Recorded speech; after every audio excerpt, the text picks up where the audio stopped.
Hello. The music's a little loud.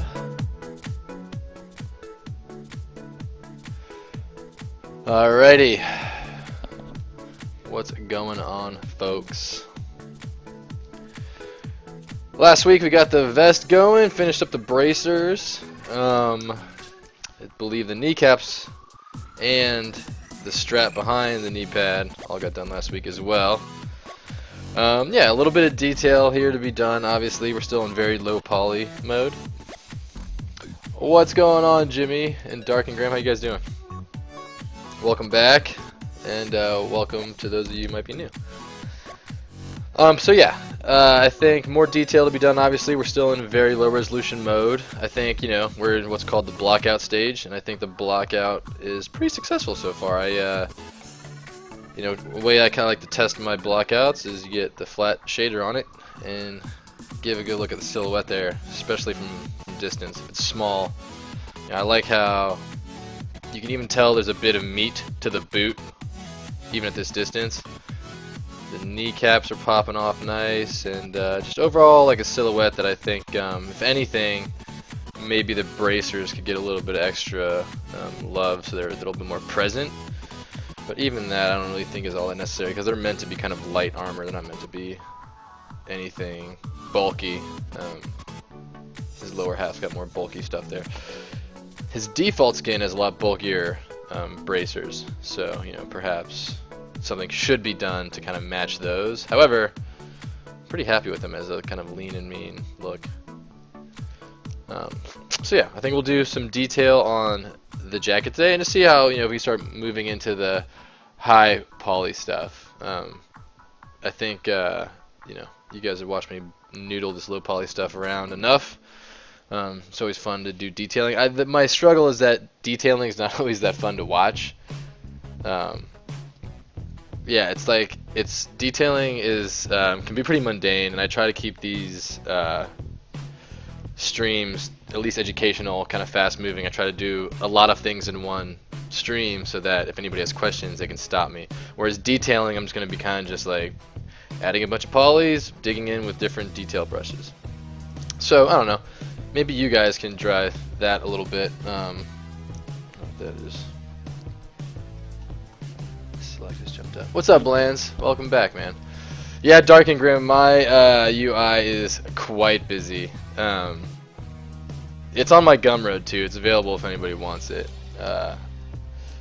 I did spend a good deal of time, just like, I don't know what it is. If I get really, I guess obsessive is the only word. I get a little obsessive about like opening these side menus, and if I like find myself slowing down, it starts driving me nuts, and yeah, I tend to stop everything I'm doing, even in the middle of working, and just digging into workflow speed improvement. And I'm always analyzing whether that time I spent, if I dig into a new UI for like 45 minutes, I feel like I'll get that 45 minutes back over the course of the next week, month, years of using it. So yeah, if anybody wants it, there's my Gumroad. It has the UI for the 1080 monitors. I haven't shared this 1441 yet because I'm still working it out. So one thing I wanted to start with this week is I wanted to show a little workflow thing that's a mix between ZBrush and whatever 2D package of choice might be.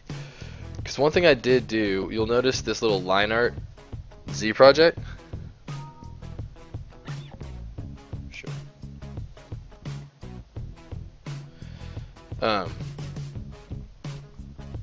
This is a little project I set up so I could extract line art from a 3D model.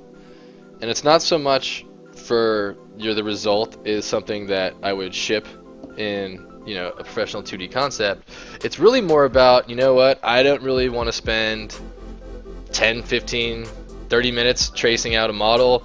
I want to work on some concept, but I don't know how this is going to look, so I want to do some quick sketching on top of my model. Getting some rough lines like this and just like, you know, painting contours on top of it I found it added a lot to my iterative process where I could just, you know, do some imaginative work on top of this. So what I'm going to do for Stanton, here I'll show you an example with Stanton. The reason I wanted to open it up so I could show you where I'm at with the current model, because now that everything's working out in block out and I'm happy with where things are on the guy,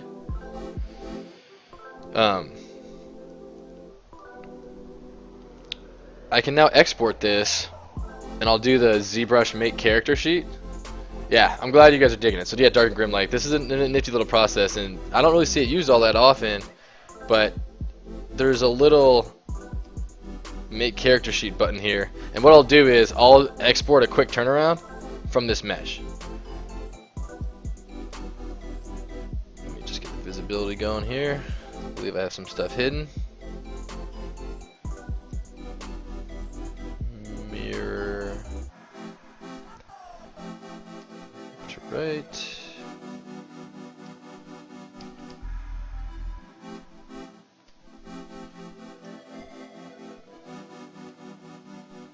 Multiple subdivision levels, that's what it was. Okay, I don't need the higher ones of that. Delete higher. Mirror and weld X, get that on the other side. Turn off solo. Let's get these bad boys mirrored.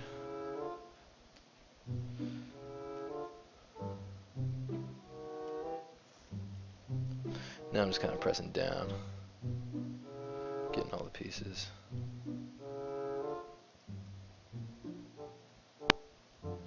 Get that. Alright, let's get this going.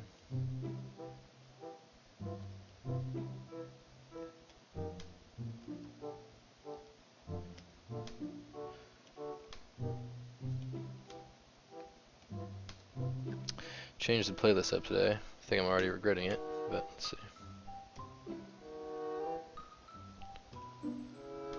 Okay, got those, got those, got those. Okay, got the bracers, and the belt's fine. Okay, it's got everything mirrored over. Let's mirror these over. Okay, so here's my block out, right? So I've spent a little time getting the low poly detail where I want it. The silhouette's good, as I checked in the beginning of the stream. All the props are lined up where they're going to line up. You know, I'm happy with that block out. So let me return to the flat shader. Do a couple things. I want to make it so that the startup document isn't as wide.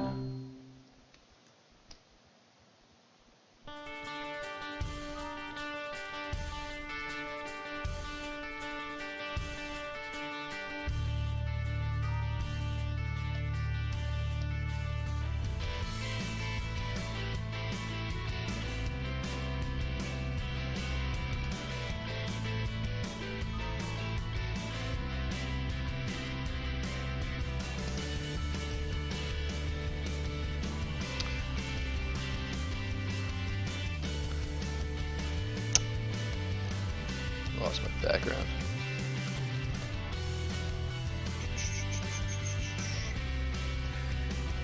So yeah, I'll go a little bit on these shaders here while I set this up. But yeah, so basically,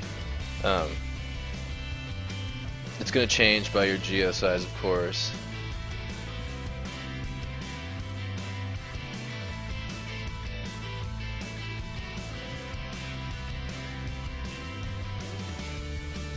So I'll render UI.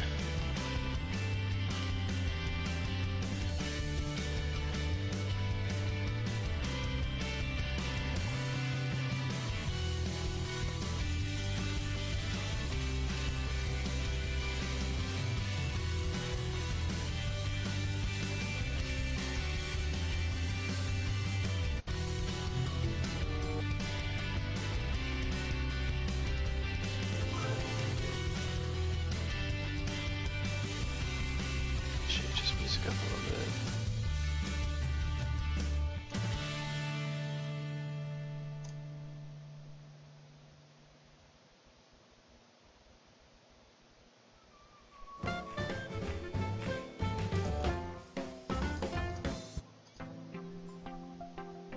Go to the old standard. I'm playing this playlist enough. I'm getting sick of it, but can't find any good playlists out there.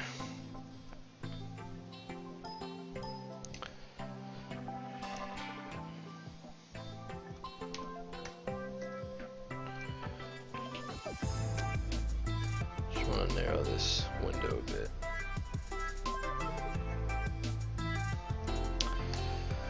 So I'm going to go back to my project. Don't save this one. Load my tool. Here comes Stin. And because he's actually so small in ZBrush world units, it's actually the shader might need a little tweaking.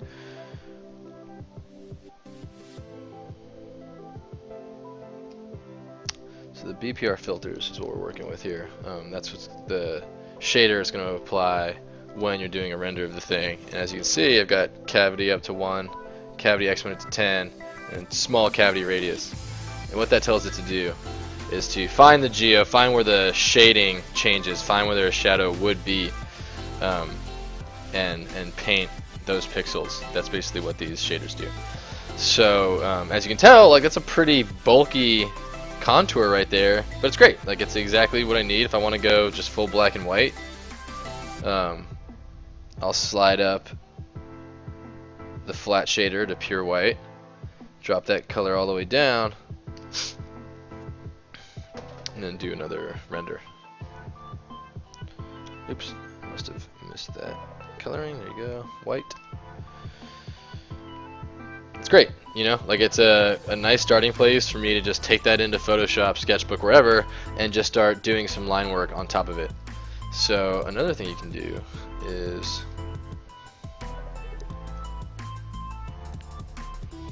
shrink this document width.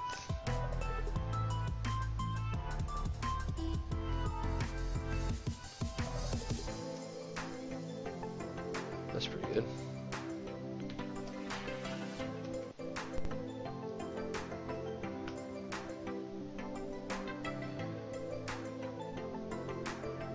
Just throw perspective on because these things tend to look better in perspective, I think.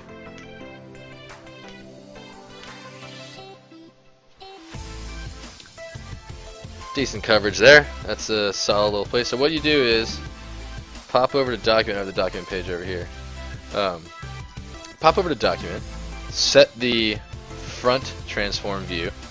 That automatically sets the back. You can see how it highlights orange right there on the right. That's because it sets the back transform as well.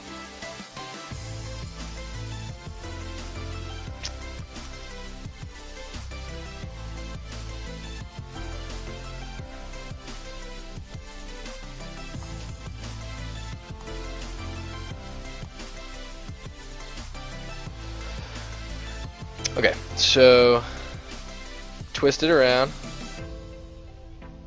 set the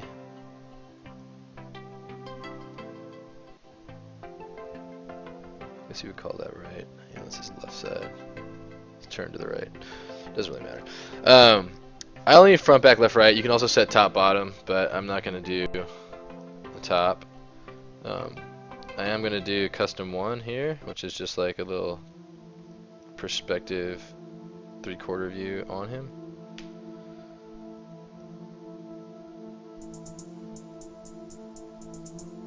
I think I want him a little lower in perspective just because I want to get more of the top down. Due in large part to the fact that our game's camera is from the top down view.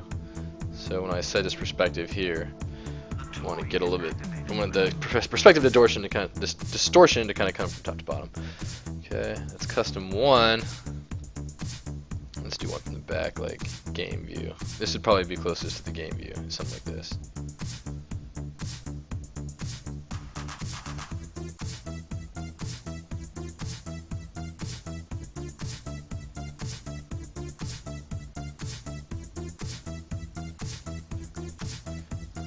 What's up, Design by Memory? How you doing?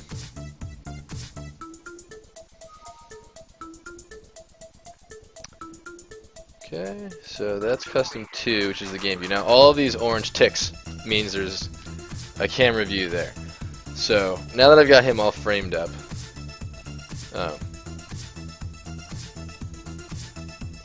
pull out this actual. This is a free shader that a guy named Raiden did. You can Google these, the Ink Raiden shaders. They're ZBrush Central will have them, but they're good. They're great for this exact purpose, right? Like, that's a little bit more detail, but that's actually fine for me because this is such a close-up view. So let's do some character sheets if I click the front view, it just goes right to the front view. Same for back.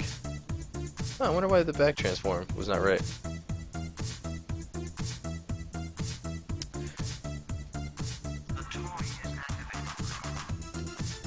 And clear the front. Clear the back. Set the front again. Let's see the back. Why is the front and back? That's so strange. Right and left did the same thing. I have no idea why this transform. I've never seen this happen before. That was all set correctly. The auto set.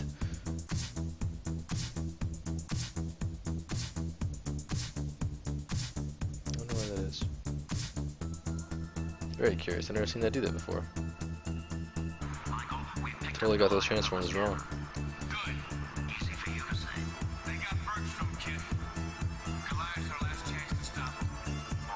Clear back, clear left. I don't even need a left because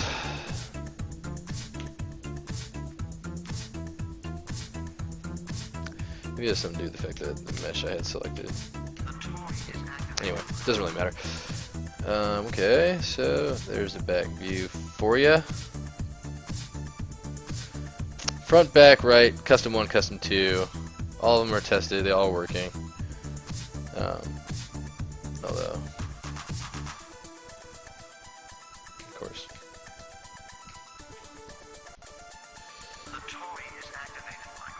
Okay, just cleared, replaced back. Front, back, right.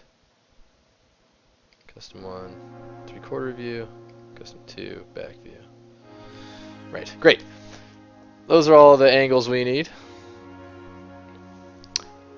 What do I call that method? This is basically just line art extraction is kind of what I say. You know, are you talking about like the flat shader? Elaborate on the question, make a mix, and I'll dig into whatever your query might be. If I do a BPR render, it's going to pick up that that cavity shader again, and like what I can do is export one of both, and then lay that line art on top, and I'll just punch back whatever layers I don't like. Really quite simple, to be honest. I'm quite happy with how much good 2D line art I can get out of ZBrush. Keyshot has a similar feature. Keyshot has a line art extraction shader, but I actually find that ZBrushes are far more successful when I'm trying to do this exact thing. You know, the amount of tweaking I need to do to this line art after I get it out of ZBrush is usually very limited, and that's kind of what it's all about. It's all about speed, right? So, okay, so we've got these views. I'm gonna click Make Character Sheet. Takes all the views that exist, and boom, drops them out on the character sheet. And like when you're doing concept art and you're doing, you know, what I spend the majority of my time on every day, it's really useful to be able to grab that document now. Head on over to Sketchbook.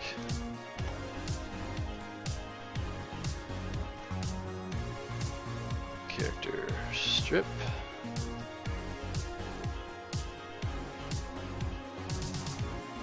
Bring this bad boy in. And now what you can also do, obviously, of course, is you know, make this a lot higher. Grab your strip, duplicate it.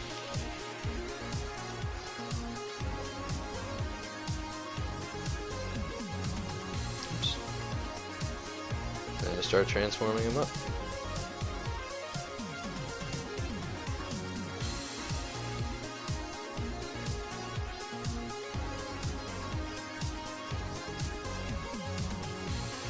Yeah, so like that's the whole thing, is like getting to the point where in a matter of seconds,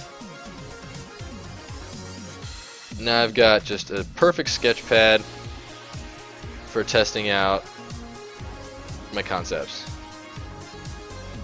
I got all the views that matter for the game. I got his base T-pose there. Now the main thing I like to use this for is I like to get this out, and then, you know, I'm at this stage with Stanton, right? The block out is pretty much done.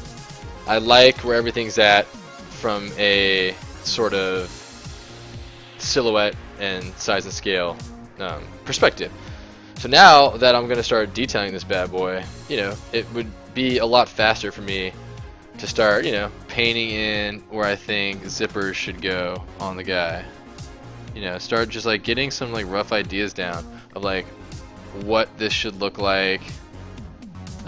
Stuff that I don't want to figure out in 3D because I might find out like, oh, you know what, that's too far over and should really go to right here, because then I can do like a trim here that fits this shape. Like while I'm figuring things out, I'm doing it in the much faster 2D package than trying to like sculpt in 3D. I'm getting lost in the clay. I'm H-polishing.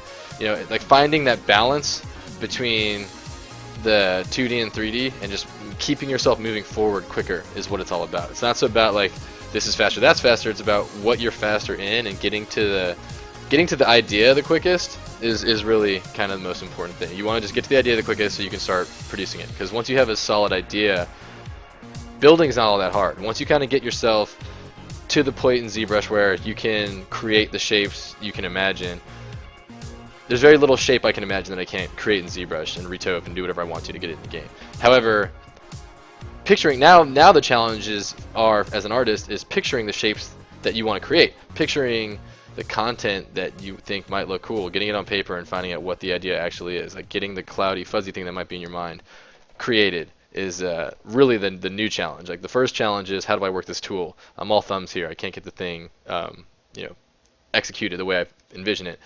The new challenge is, after you get past that stage, it takes some time to get past that stage. Once you get past that stage, the new challenges are, all right, what are the shapes? What are the things? You know, and that's a big reason why having a good 2D concept artist where all that person does is nail 2D down on paper, get orthographic views, build all the detail, paint all the intricacies to the armor or the insertions and the anatomy and the, you know, especially with creatures. When you have a good concept artist that does all that for you, 3D moves a lot faster. When you're doing both at the same time and you're constantly trying to like noodle what's going to be the final look, sometimes it's good to bounce between one versus the other. So I'll probably jump over here, and even just without, let me combine all these.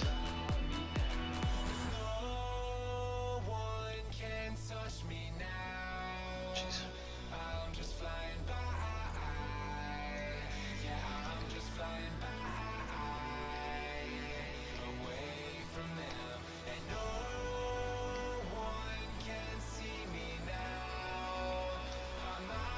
Get a new colorized layer here.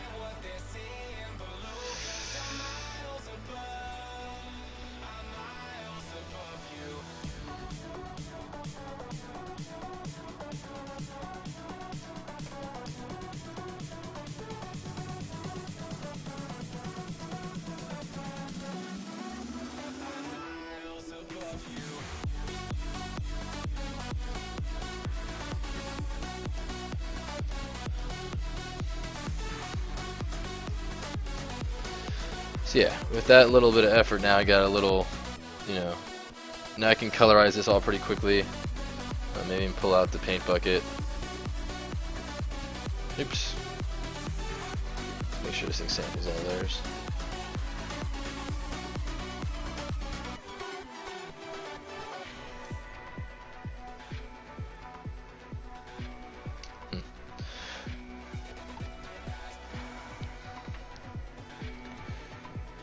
Yeah, it's almost tune rendering.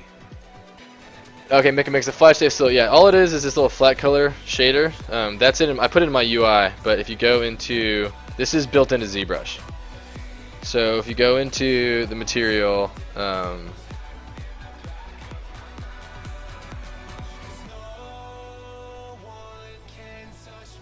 the hell is it?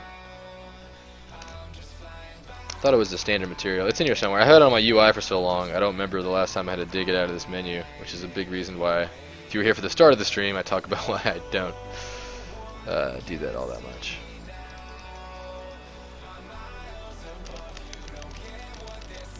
I legit can't find it right now. It's on here somewhere. Flat color is in there. Oh, here it is. God, I'm so blind. It was selected in the top left. Jeez. Yeah, so flat color is right there in standard materials, and that's basically, yeah, and if you do a BPR render with flat color, it'll completely fill the thing, you know, with that flat. And then I also have these two shaders. One is a cavity shader. That's how you get this result here. And you can noodle with the exponent, get the fall off a little bit different. Even after the render comes out, you can do it that, you know. So I had it at 10. At 25, it's a little bit bolder lines. At 1, it finds all the geo. So that's how you control what geo it finds. You know, just slide this thing around till you get a decent result. That's about all I'm gonna want there. Cavity radius 3 is pretty big for this painting. So like there's 2, 2. 3 kind of picks up the low. So I do a lower number here, like 1.5. And then maybe I turn my exponent down a little bit so it pulls up a little bit more detail there. So that's like, you know, it's just so painless to get decent. What have I done? Oh, did I do cavity sense on accident? Yeah, I did. Yeah, these are the two things you want to noodle. I think I botched that pretty bad.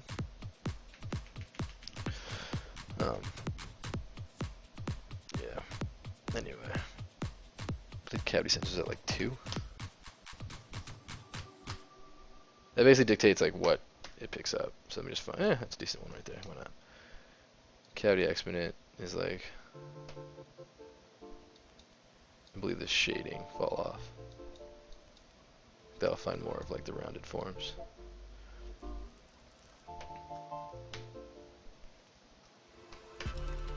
There we go.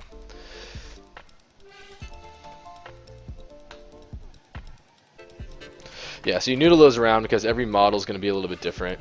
What's up, Ashley? You know, you get a good line art render there. And then you can also use this badass thing, which is a plugin that I think Drust actually put up. Forgive me for not knowing, but this is great too, because now I don't need the shadow map, I don't need the subtool clown pass. Although clown pass would be great actually. Here's another good thing for concept art. We'll do the clown pass. We'll do the BPR render of the guy right here. Let me get a little bit better angle for him because I want to get. There we go. A little straight on, but also a little perspective distortion in it.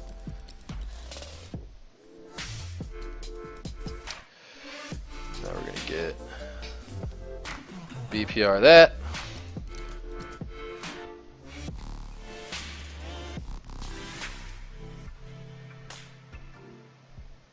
Camera was a little bit off.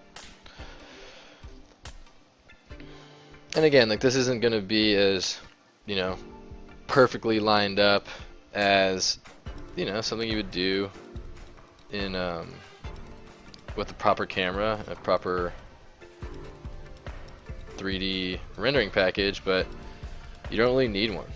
And that's the whole point, right? Is that like I can get what I need for the moment very quickly in ZBrush with very little effort.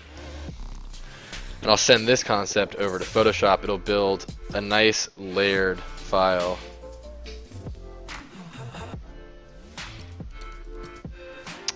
Where'd it go? Plug in the ZBrush to Photoshop.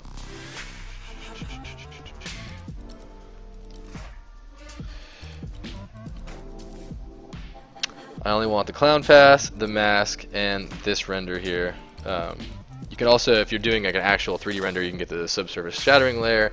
You can put lights all over it, and you can add the lights to your composition. Then in Photoshop, you can blend them all together in any way you see fit. So, what's up, Specky Nation? How you doing?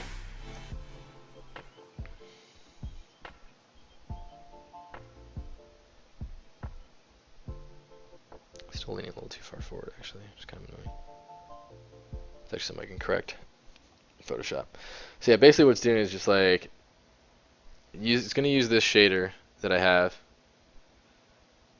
This is going to work out great, actually.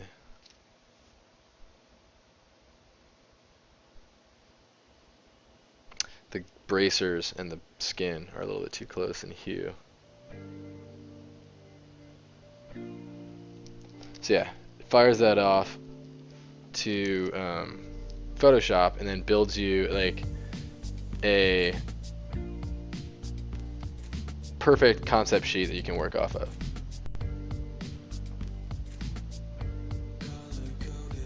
Now it's just constructing all the layers. I'll drop this screen over. Here we go.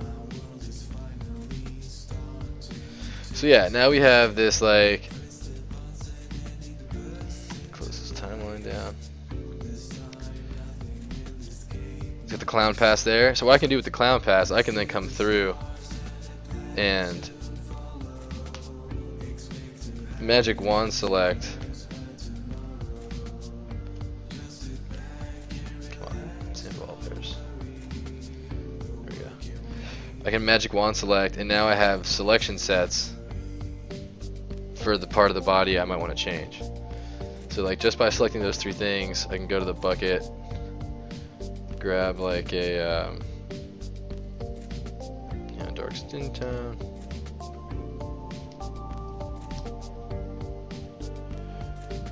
foreground tolerance,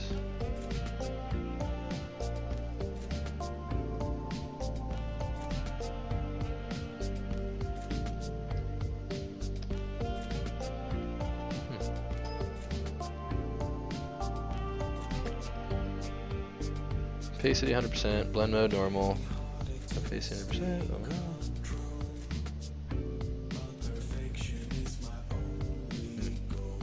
But yeah, as you can see, like it just has render layers for all the things in the painting. But it puts them in external files, so it renders them all out, and then they're just used as masks for everything. So that's a cool little tool they have. Although for some reason it didn't pick up my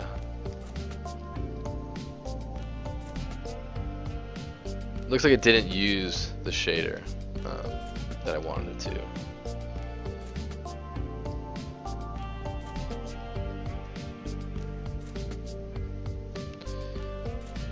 Central ID. Built all that already.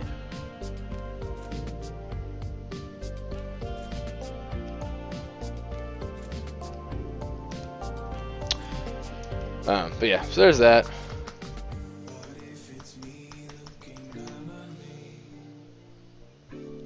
Yeah, it looks like it's not going to pick up. That's unfortunate. It's not picking up my. Some part of that process doesn't work for the line art shader. Although it would work with instead of flat color if I use that same.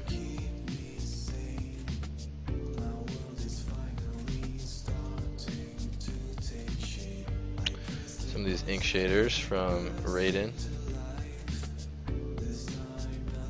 Ink outline, that's a pretty good one.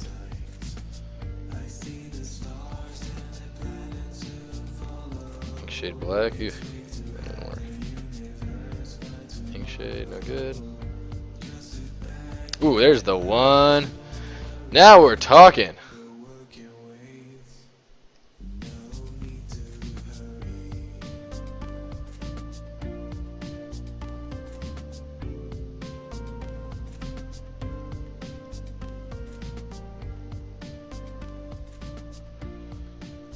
Now we are talking.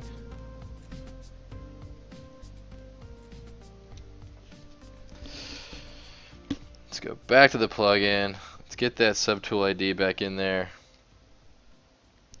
BPR, don't need depth. Guess I'll do a mask, but I don't really need a mask either. Don't need lights. Do a preview as well, just in case. Yeah, as you can imagine, this is a pretty powerful tool because it just enables you to do so much with preparing a composition now. Like these are, I'm doing this just for the concept art, of course, but this works incredibly well when you're talking about like, I've got 3 sweet renders, I'm gonna multiply this light out, make it a different color, I'm gonna adjust the, I want to put a depth of field pass on the depth, so you get the depth mask out. There's just so much you can do to prepare your composition, and that plugin, I'm not sure how long it's been in development, but I think just made it public very recently, and it's like already something that I use quite regularly.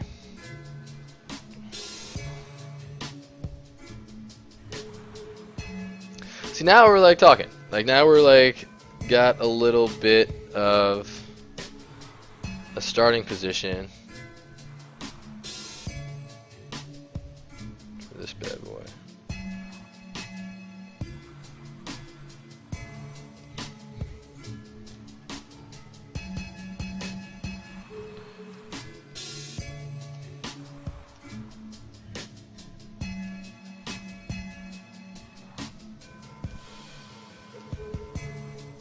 There's the BPR, there's the preview.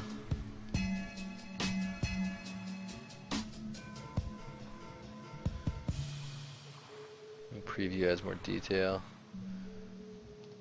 And multiply it on top. Yeah.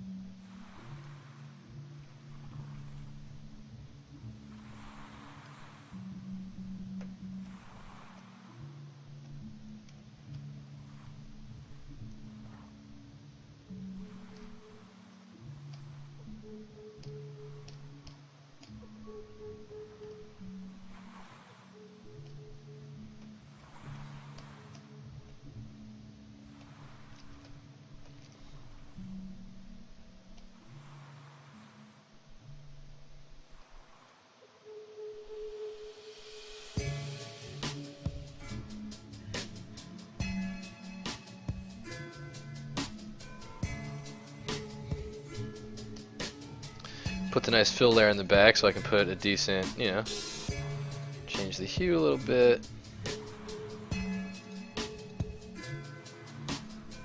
A little reddish is better.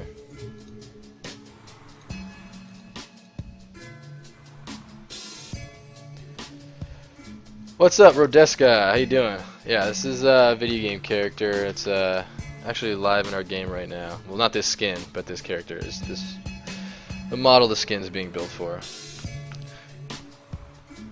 So yeah, that's like a pretty quick little workflow there, as you notice. And now I've got this color layer I'm building up. That's a little too bright, a little too orangey, a little too saturated. Let's try that. Continuous, nah. Yeah, see? It's a much better color there. But yeah, basically what this allows me to do is, now that I have this, I'm going to start blocking in the color as I see fit. The story you are about to hear is true. Only the names have been changed. These colors are too close to each other. Only the names have been changed. So basically this is going to be the black. Here.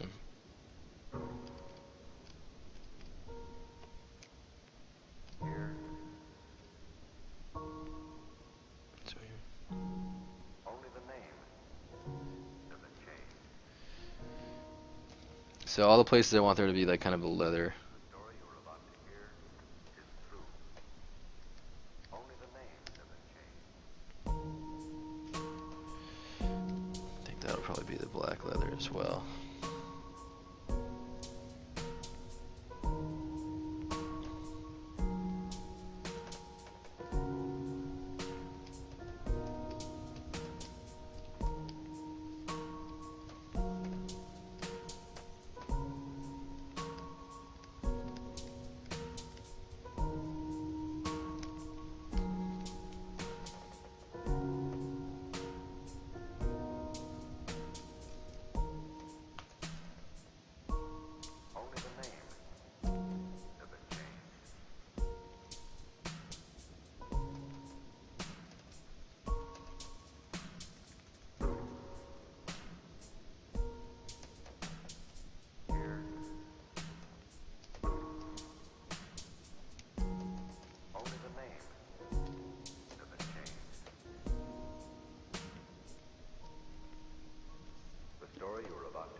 Only the names have been changed.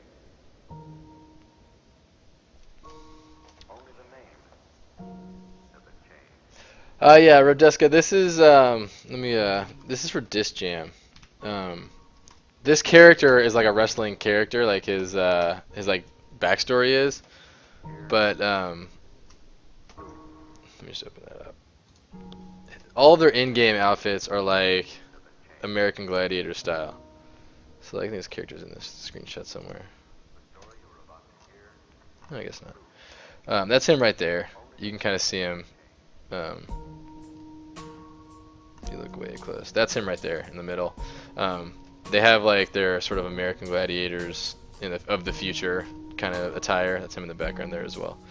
But this is like, I'm doing some extra skins that are kind of more like goofy and over the top, and his persona is that of a wrestler, right? So he's kind of like a you know, sort of like a 80s sort of glamour wrestler type. So he's gonna have like gold, a lot of leather, and just be like, you know, super blacked out shades. He's got kind of a Mr. T style haircut a little bit. Yeah, it's kind of like Booker T mixed with Clubber Lang is kind of the look I'm going for. That's how I describe it. No worry, it ends up going on the same page, Dark and Grim. ZBrush Central is down, huh? I got in okay. Seems to be working for me. Zomax.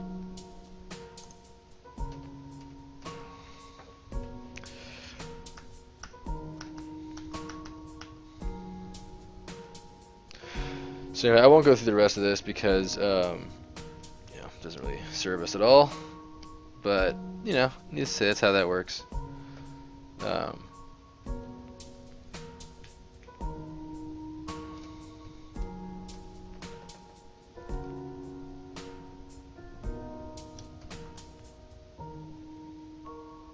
Duplicate that layer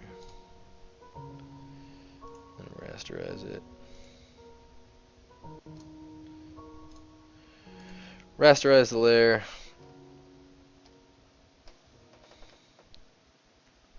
Don't sample all layers, just this one. Not contiguous. There we go. Now I can kind of just come through.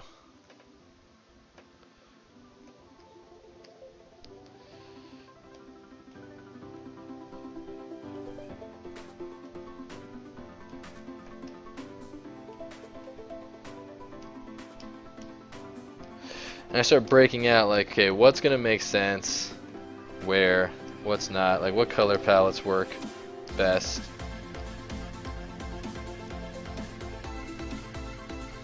I know this is gonna be kind of like a gold.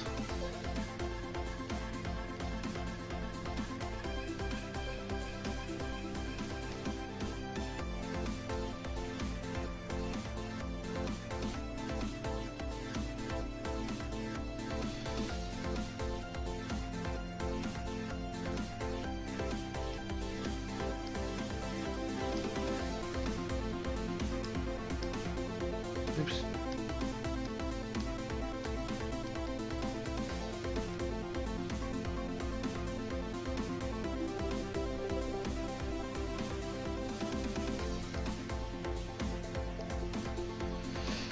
You see how quickly I can all of a sudden get this like concept where it's like, that's a perfectly fine 2D concept to start figuring out, you know, what I need to add to this guy to really make him complete. It's a good place to start working from. Everything is, there are a bunch of flats here, so like, you know, I'm able to sort of just start laying down, you know, now I want to break up how monotonous that color palette is there by his belt. So introduce some sort of like royal blue around that. I kind of want the tassels to go, to be honest. They're in the other skin. Yeah, UE4, Rodeska.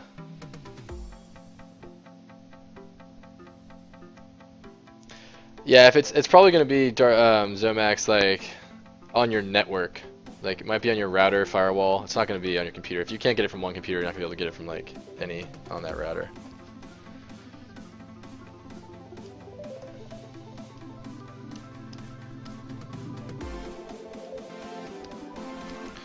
You know, to be honest, I think these should be the light kind of straps. Those are the darker ones. Those would be like a hard plastic.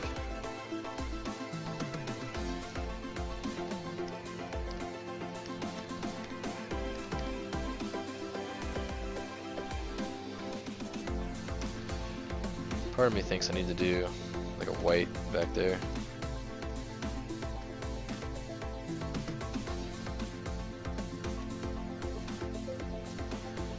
Maybe like a silver.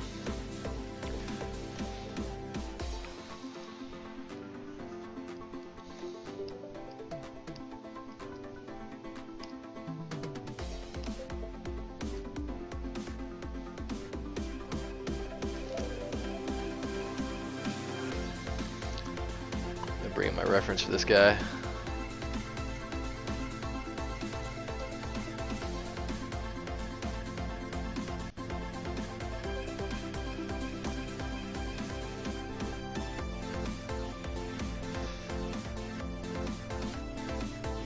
Just might as well show you guys. Here's like a reference board for things I was looking at.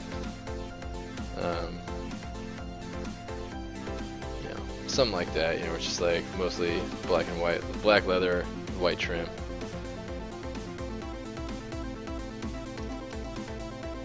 Yeah, it is UE4 Rodesca for sure.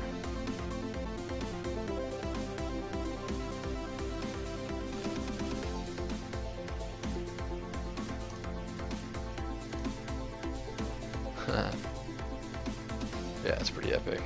I like those gloves.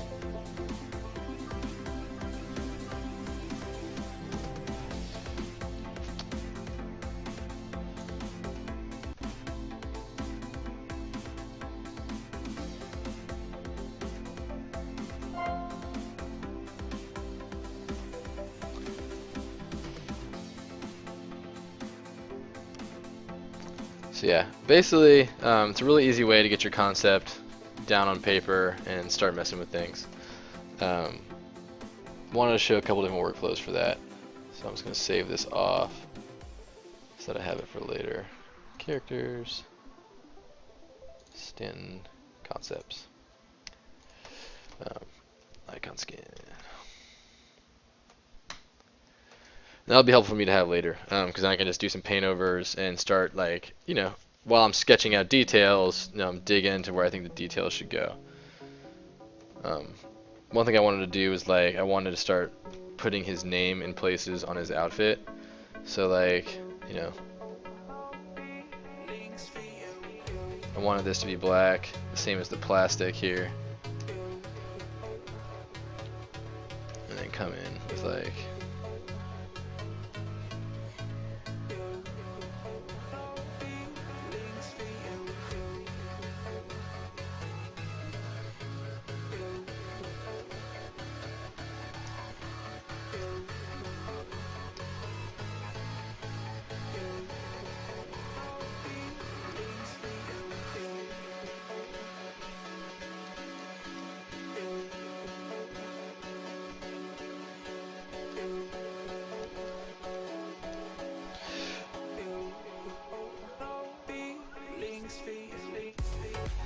it's already not gonna work because yeah, and then you find out like, oh, you don't have enough real estate there to like have the name be a part of it.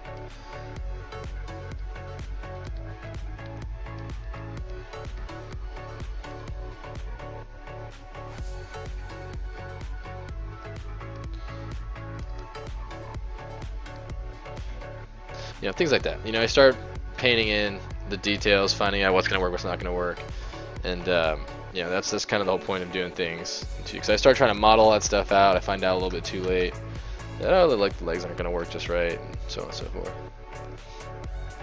And of course, I always have my line work there. If I want to come in, start painting over that a little bit.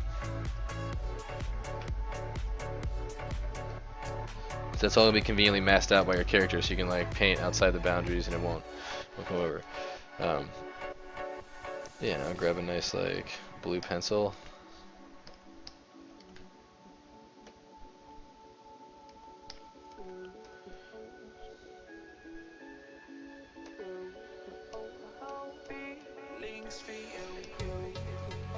And yeah, like I said, just start maybe like just laying in like where you think things should go.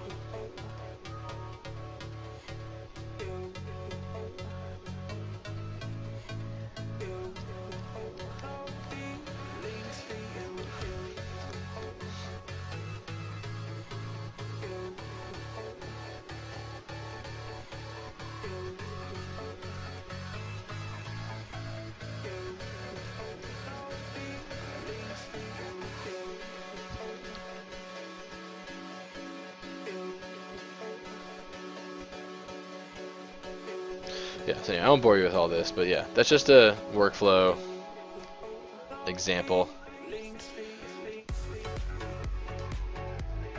Yeah, super useful to get line art out of your 3D models. If you can do it quickly, you know, you're off to concepting in no time.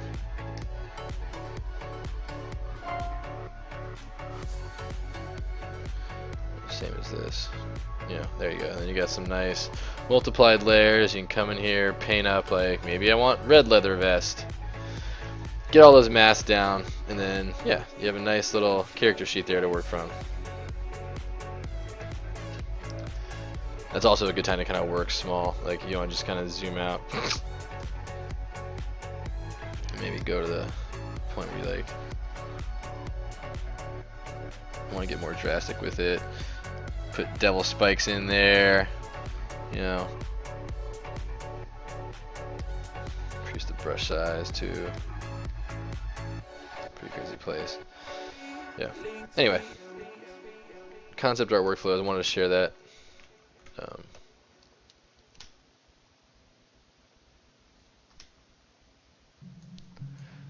Save this out real quick as well. Cloud. There it is. Concepts. Sheet.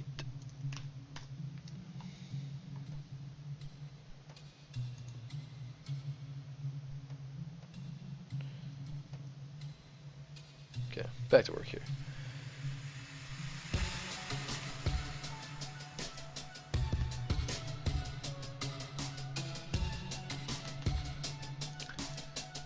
Can I get into my... Switch you guys back up.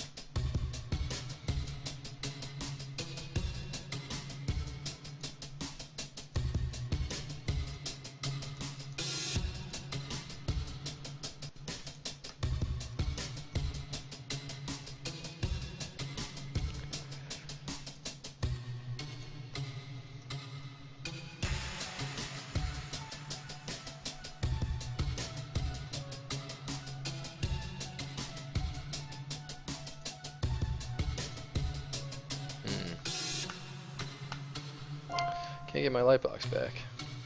I want to get to my other Z project, but my lightbox won't come up. So just load the document. No.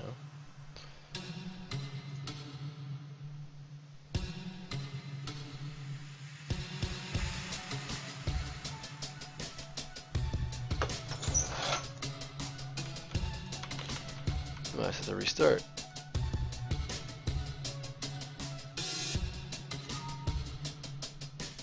No, don't do that.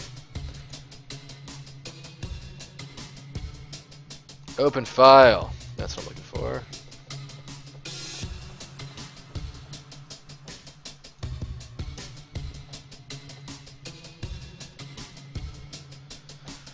Just open a random project that I have here.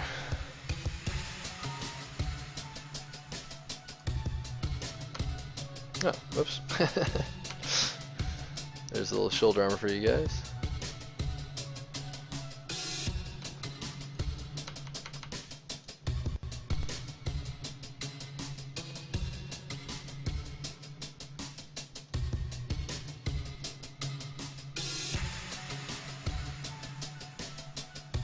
Yeah. It's a lot of subtools for one product. Sorry I'm getting sidetracked here. Wondering why that file's there, to be honest. I'm gonna restart Z project. ZBrush, that'll be the quickest way to do this.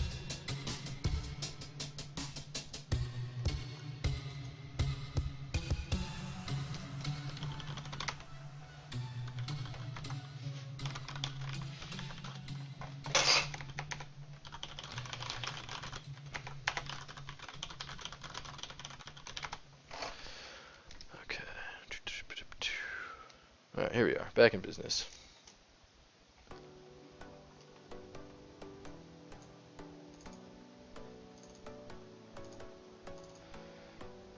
Sorry about that, guys.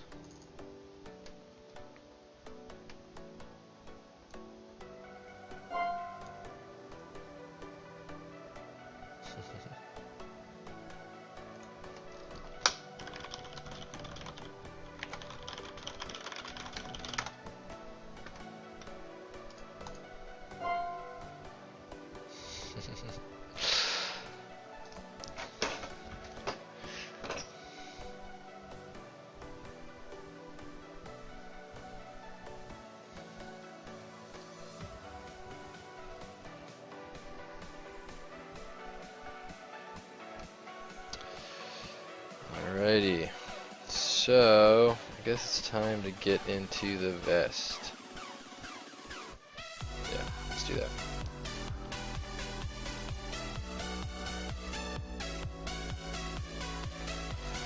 I know I'm going to want to trim basically around all of it, so one thing I'll do is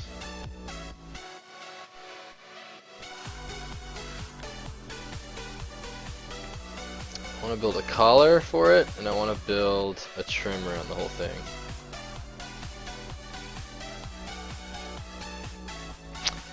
So if I frame creased edges.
Probably a little bit too much resolution in that geo, but I do like the trim.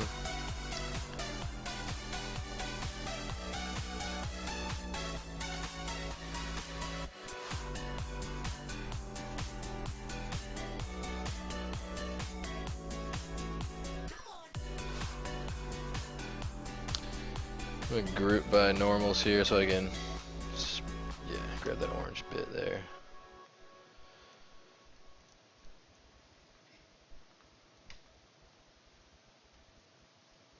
Come on now. There we go.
Uncrease all. Oh shit.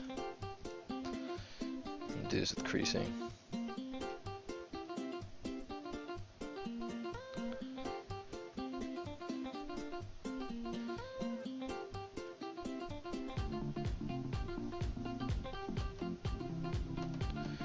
Just creasing the outside border here. And what that's going to allow me to do is isolate these edges. This operation. There. frame mesh creased.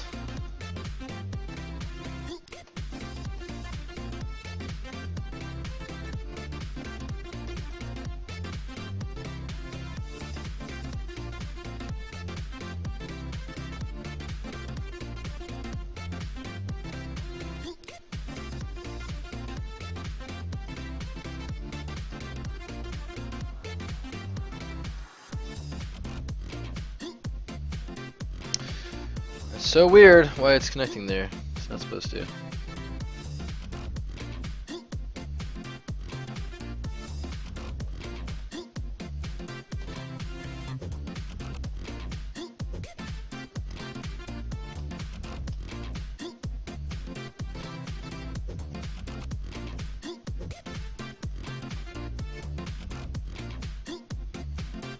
That did her. Oof, that was annoying. Creased edge, had to be unmasked. Wish I could advise on why that worked that way, but it worked. Not sure why.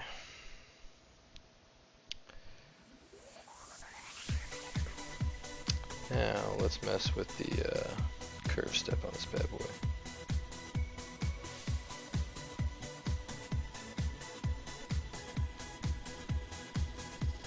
A little less resolution there. That's better.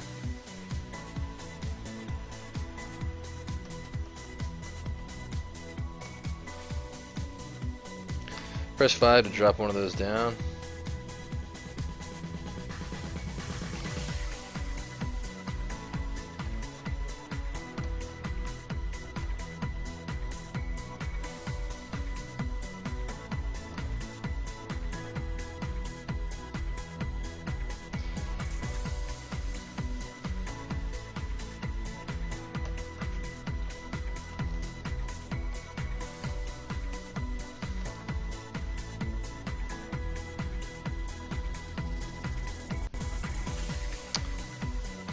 Split off that trim, and now what I'm going to do, oops,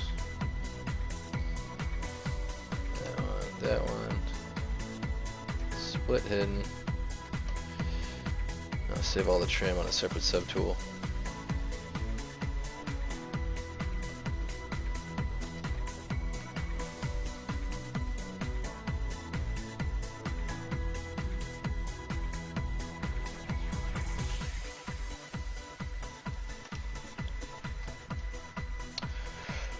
Which drawing tablet? This is a Cintiq 27. I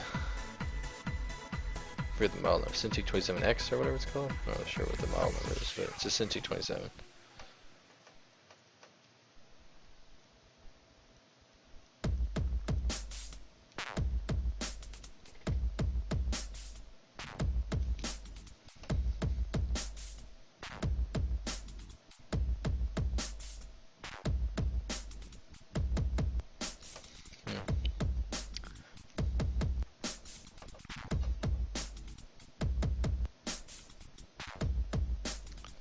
Try inserting an edge loop here.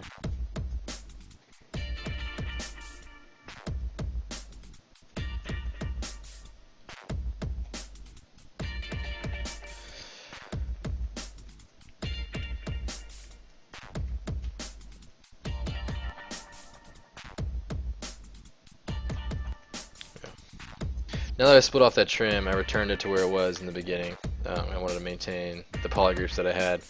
A lot of times it's helpful just to like work on a clone or get, modify the polygroups in a way that allows you to achieve the operation. In this case, the operation was isolating that trim so I can get a decently low resolution trim going. Now that I have that, I can go back to where I was with the other polyloop.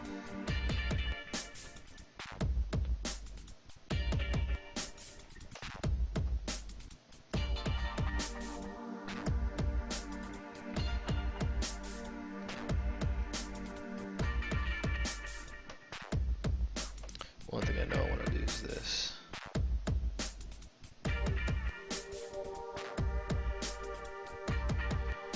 Polygroup all. Let's blow out that. Oops.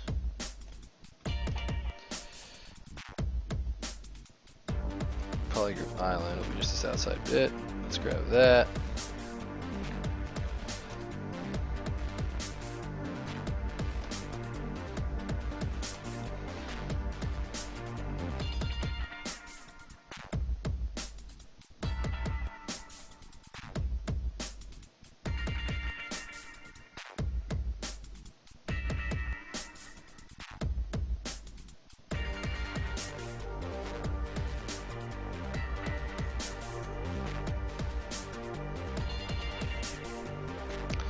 do a polygroup scale on this. And key mesh the whole thing. Now we have a little. It's gonna be like a little collar that pops off.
Masking out some of these other areas. Appears I had some of the other part of the collar unmasked. So no bueno.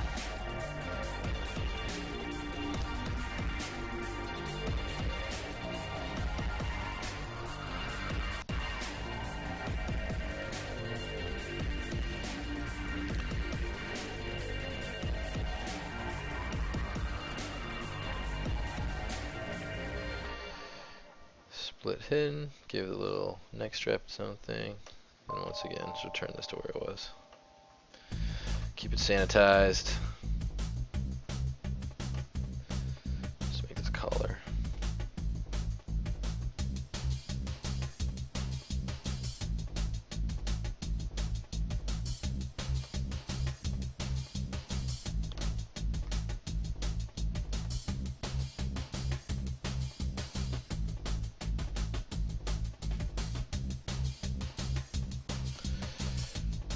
Group by normals, increase poly group.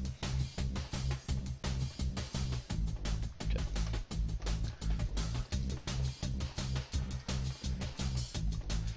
Thanks, Rodeska, I appreciate it. It's a little sketch now. It's just like basically a layout of what it's gonna be. Again, right now we're just in the blockout phase. We want to get an idea of where things should go.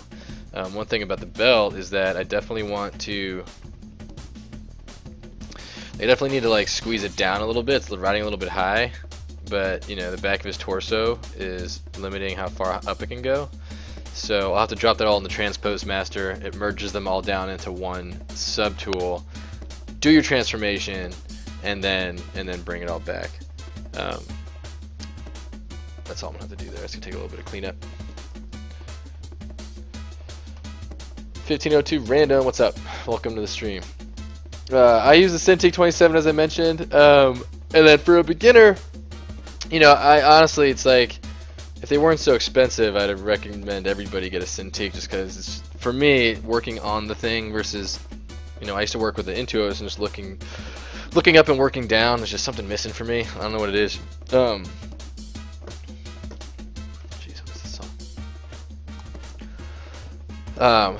But Cintiqs are very expensive, like prohibitively expensive for most people. So I mean, like again, Cintiq I recommend, but for a beginner you might want to just like get a new Intuos.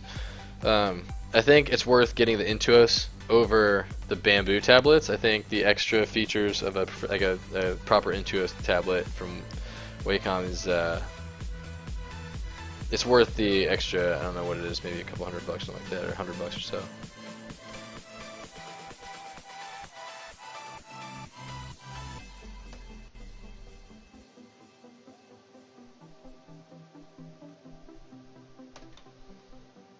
Doing a little bit of move, elastic. I'm turbulent and you are cool. You watch me smile and dance like a fool. But I don't care, 'cause you do like me. Do like me. We lose it all and we'll be free. We lose it all. We lose it all. We lose it all. We lose it all. We lose it all. We lose it all. We lose it all. We lose it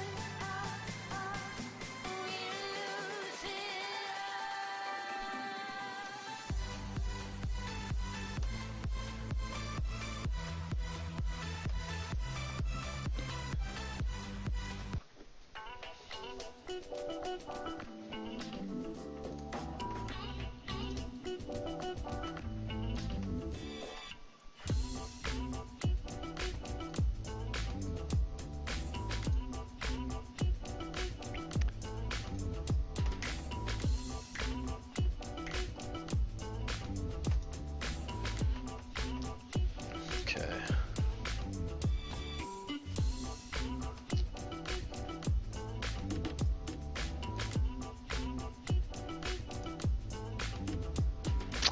Just pulling up some reference here. Taking a look at some vests.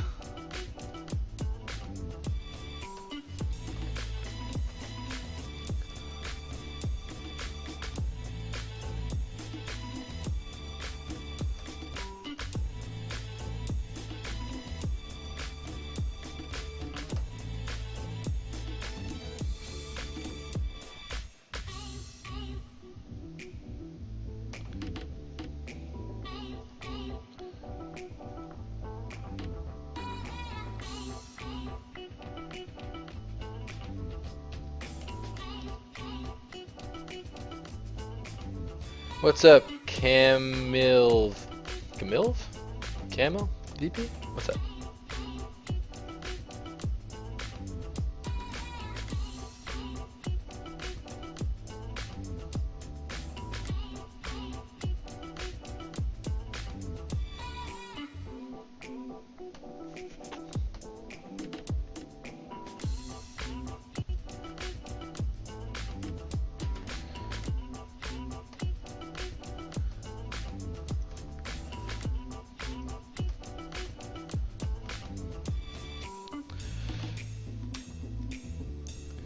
Now it's time to jump into the handy clothing bin, where I have a lot of brushes that are just clothing specific, including some zipper brushes, which will do just the trick here. I think I want some closed zippers.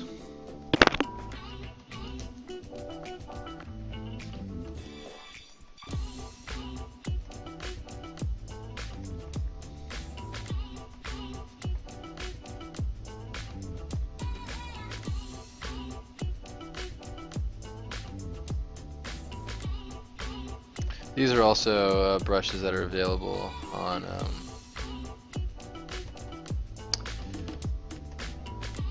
ZBrush Central. If you look for the Etcher IMM zipper brushes, they're all over. Just trying to pick out a brush that makes sense for the material. This more involved M5 one works. These would likely be symmetrical, so let's try that. There you go.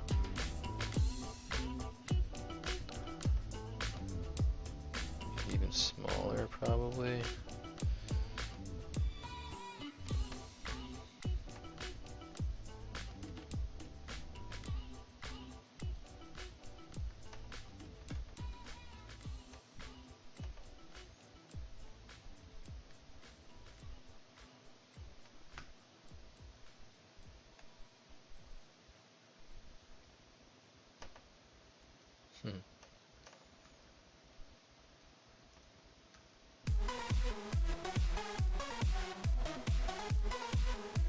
Jeez.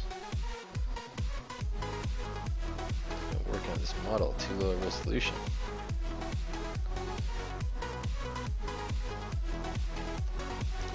Actually, I believe this model is too small. Something I'm remembering now from when I first built it. It might be worth. And I'll do this all off stream, so it won't be fun to watch, but probably worth taking this model, jumping into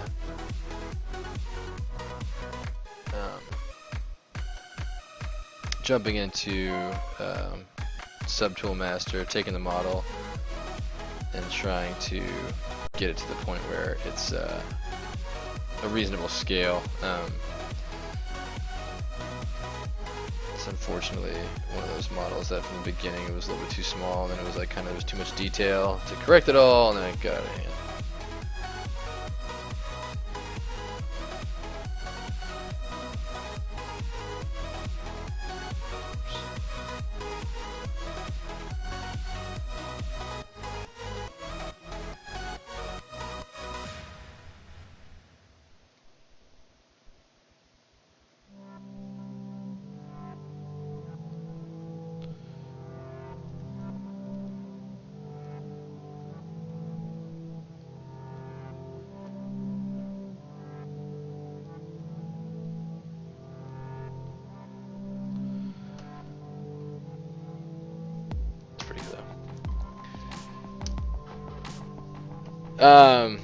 Unify will, if I do unify, it'll bring each individual subtool to the origin and the unit box.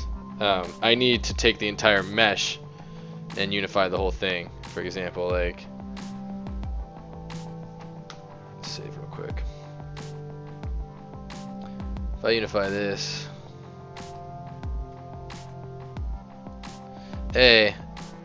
it's already too small. There's actually a couple things. If I unify the next one, now it takes the head. You see how it doesn't like preserve the scale? Another thing to keep in mind is that I've got the skeleton for the character is in this exact location too. So, well, I guess I think it's this location scaled by 100. I think I'm working at 1/100 scale and not 1/10, which I usually work at 1/10. Yeah, no, it's a little bit trickier, but there's a great tool for this. If your computer can handle it, because I do have 11.5 million polygons here. However, there's a great tool, Transpose Master, and I won't go through this right now because it is time consuming and it'll take to crunch 11.5 million polygons. It'll take a while. I have to go through and unhide the mesh and do all that. But like basically what it'll do is like I'll probably do this at a later time. But like it'll sense it all together as one. You can take that one item, scale it as you see fit, and then it'll bring it back and keep all of its detail. It'll like apply the transformations you made to each individual subtool, and it like is a programmatic way that it does both.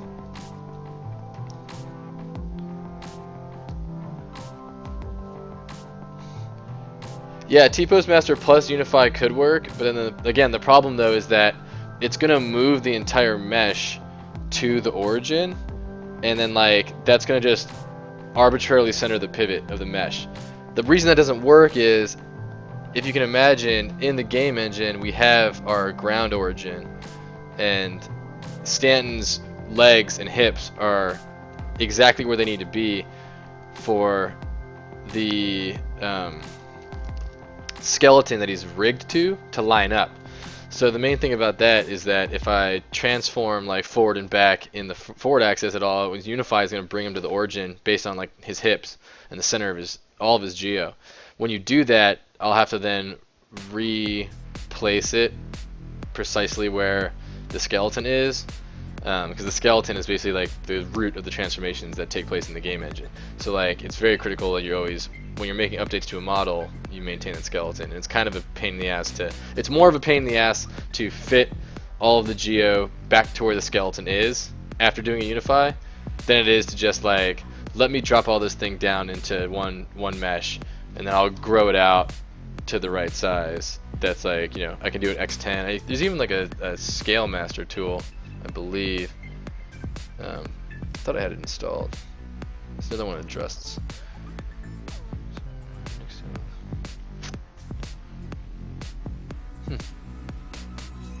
I'm certain there's a scale master one, but I guess I don't have it installed on this. But yeah, there's a scale master thing that also allows you to just like apply a scale across the board. So yeah.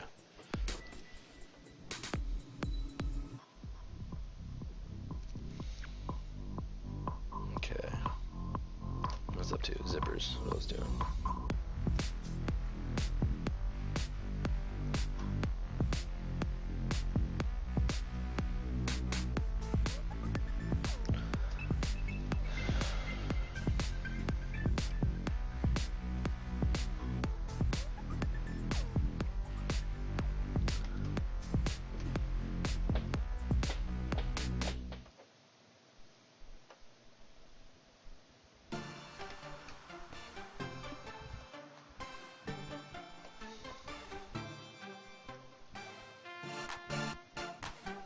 Turn the floor off. I'm actually pretty happy with that as is.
What's up, guys? I've just been talking into my muted microphone as usual. But yeah, so just Google a little bit of reference from the back there. Those are the straps I just made, right? Like those shoulder straps. Very low. You saw me make those. A little bit of geo.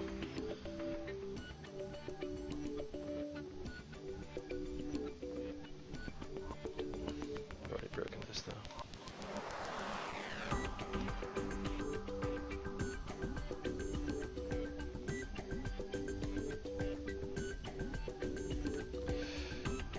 Move that down.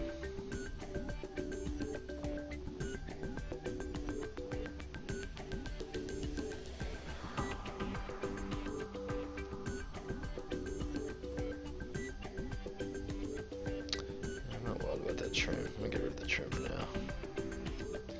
I think if I do a trim, it'll be a little more strappy, a little bit more like boxy.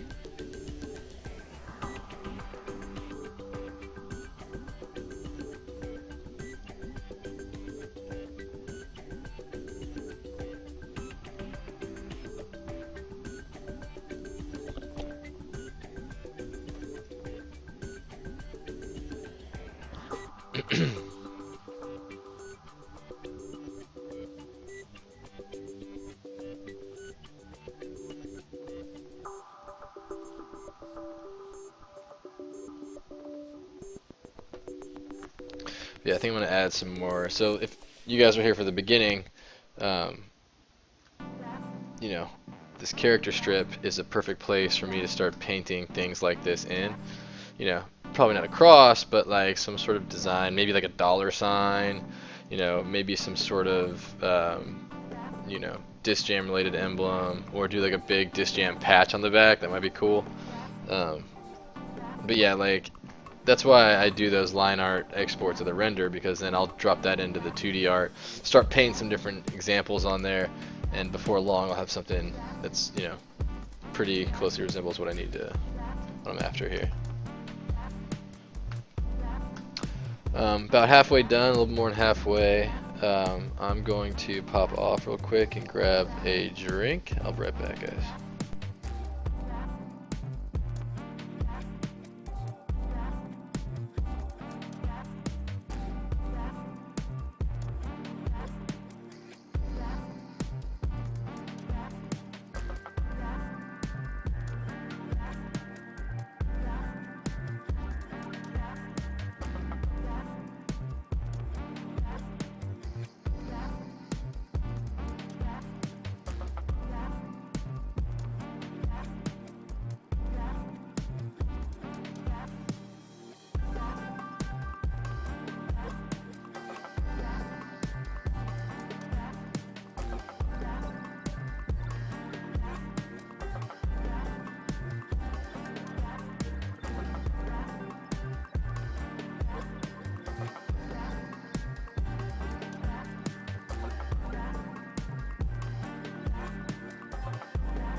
with us.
Yellow. There you are.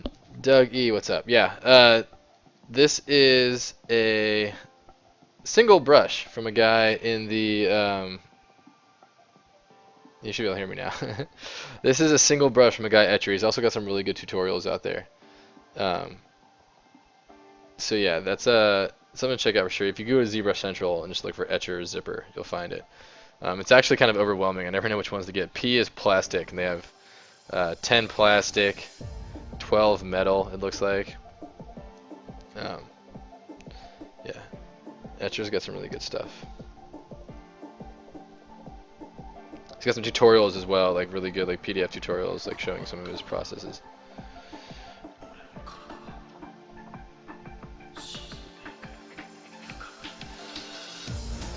Alright, feeling pretty good about this. Yeah, it's too many zippers. But I also have like just like my click. I got this collar brush where you can like automatically make collars on a geo. I got an embroidery brush, just has like, if you nano mesh or array mesh that, you can get something really crazy out of that. You know. And then just, it's like much like a clothing folder thing. I'll probably be using a lot of these. This is like a Ryan King's line. I'll probably be using a lot of these seams once I divide up the leather and start doing some real, you know, crease work and stuff like that. I think I'll probably end up using that a lot. But we shall see.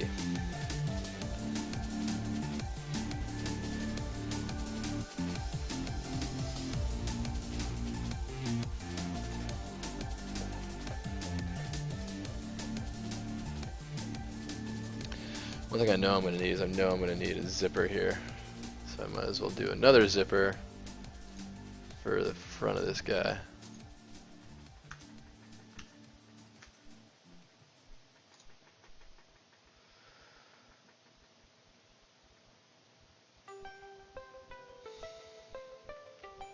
Just let me go back into these zippers here.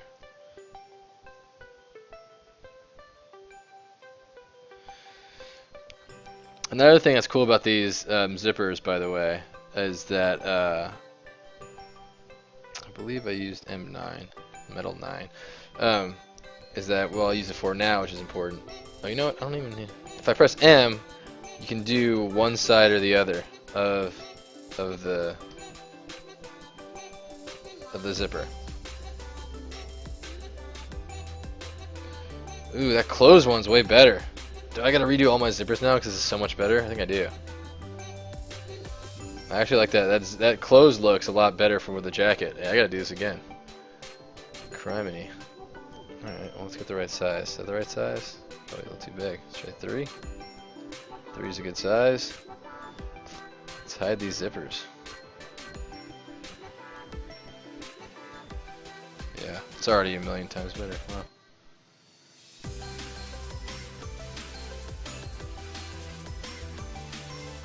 Ah, 5.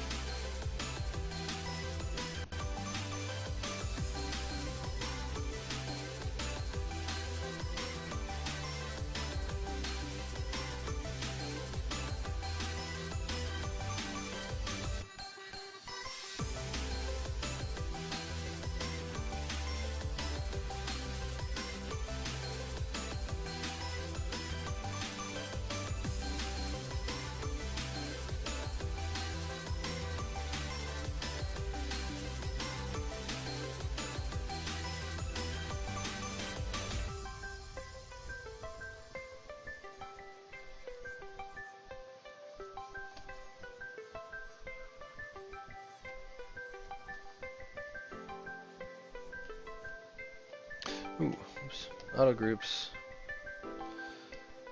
Split hidden.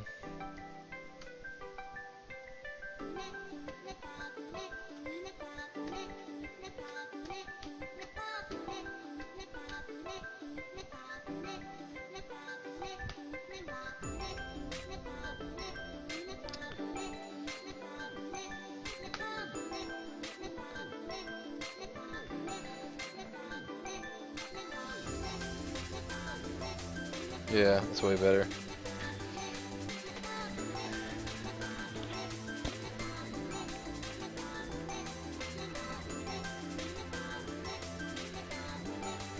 Yeah, the reason I actually even stumbled upon that is I wanted to show you that we can do like the half open ones. So now that I have that here, I can turn off symmetry, come down here, do the half open one. This one's going to be really tough to place, to be honest. It's going to fight this geo a lot.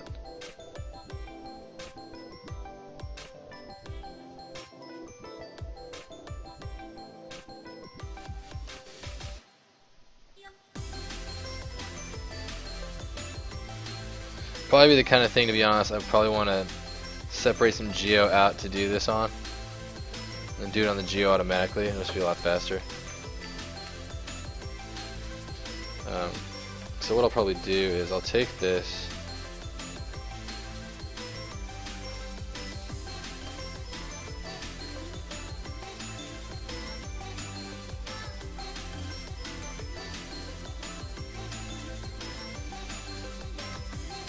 pop this geo off,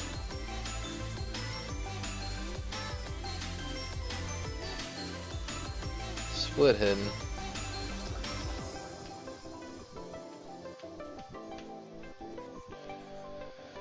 switch on over to here,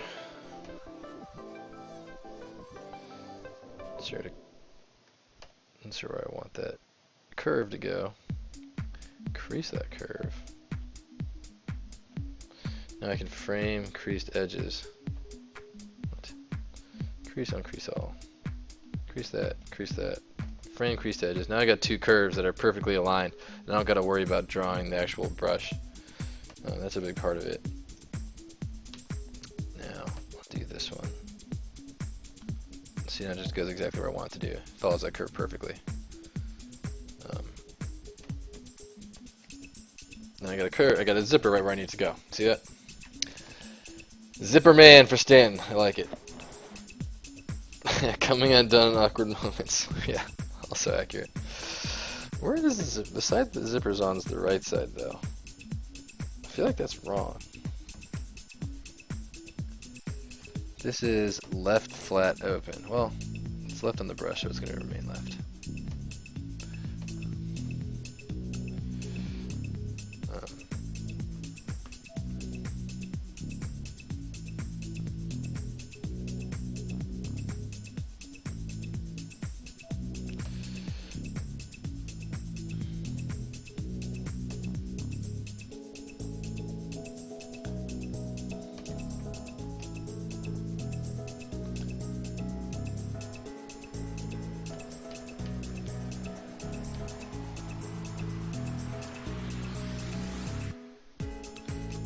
That edge leave there. Now let's do the other half of that brush, which is the open right flap. Frame that, hit that. Little adjustment there. Split unmasked points, left and right. Merge down.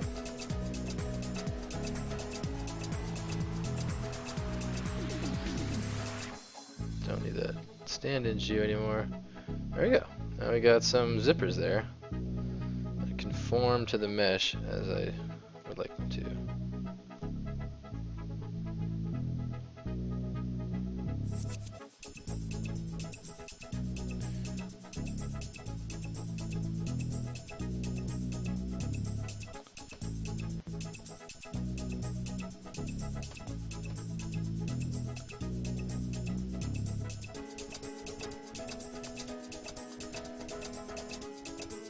And it's okay if it floats off the geo a little bit.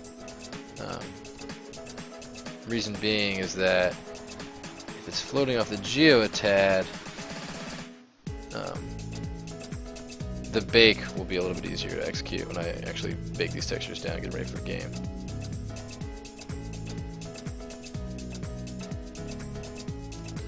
That's a little bit too far, but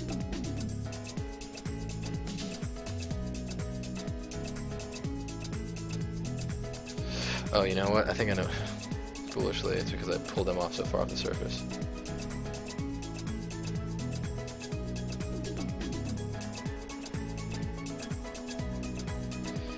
Nothing a little edge correction can't handle, though.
Just for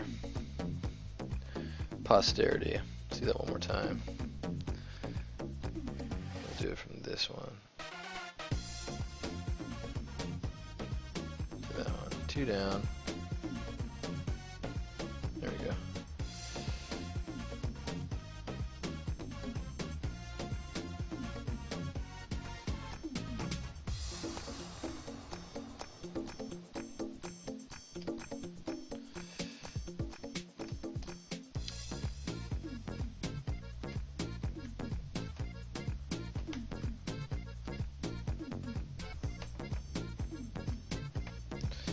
Go back to these.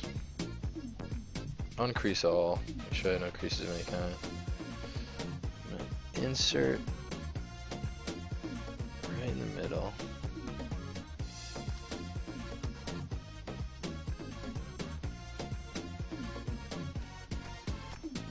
Crease one side, frame the creased edge, switch to the zipper, do the open one. Oh yeah, way too big.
See, model brush can delete curves. Look at that.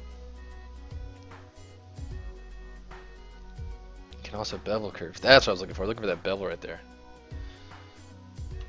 Forgot about that.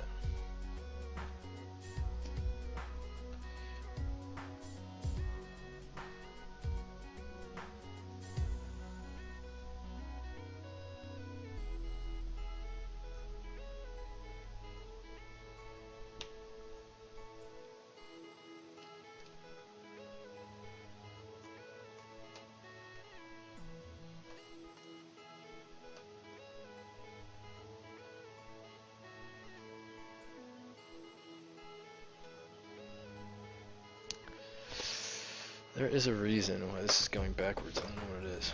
Let me Google this.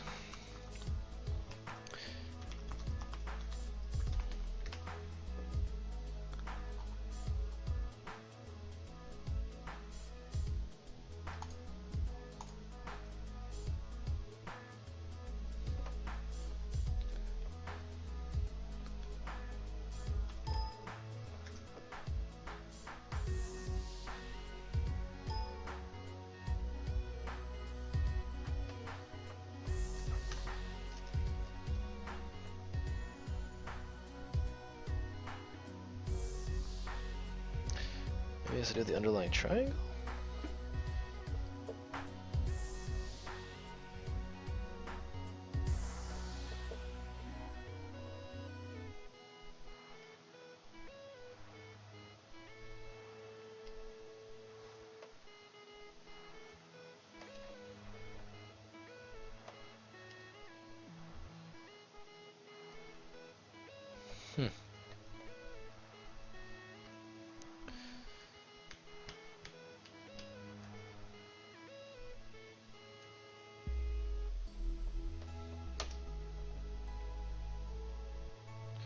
What in God's name is wrong with this thing?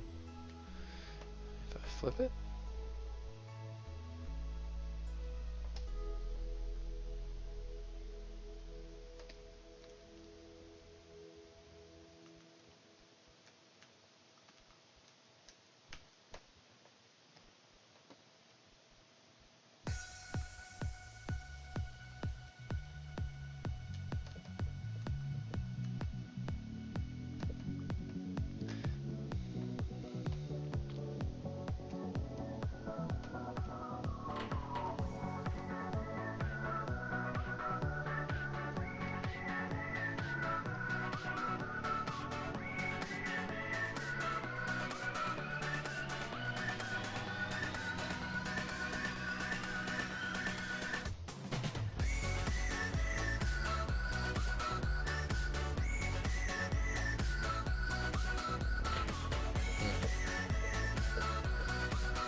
For some reason, I use these polys, and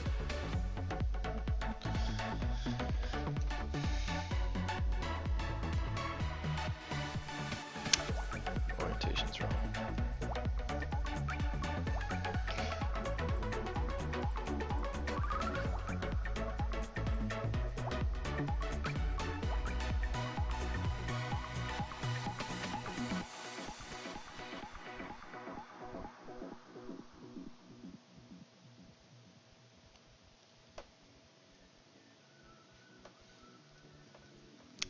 This is very frustrating.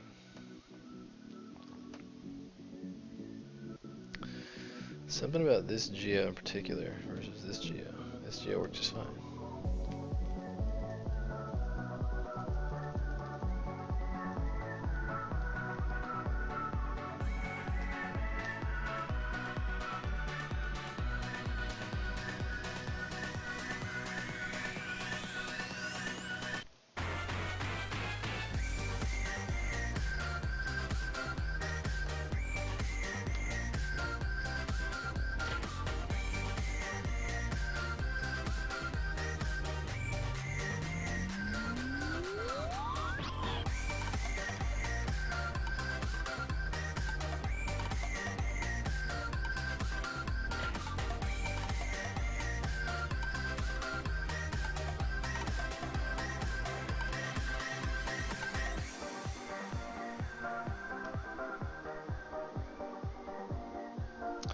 So strange that that works just fine.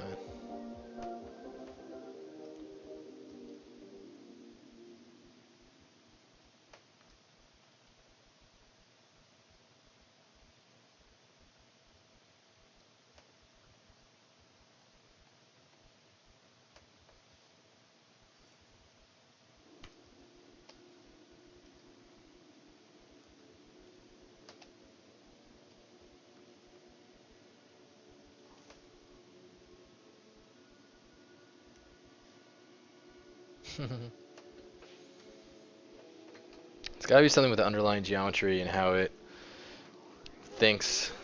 I would love to hear a Pixelogic guy chime in on that, because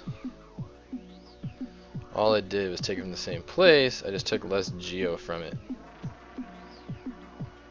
So however it dictates, when it does the frame operation, it's gotta figure out that orientation. It's so strange.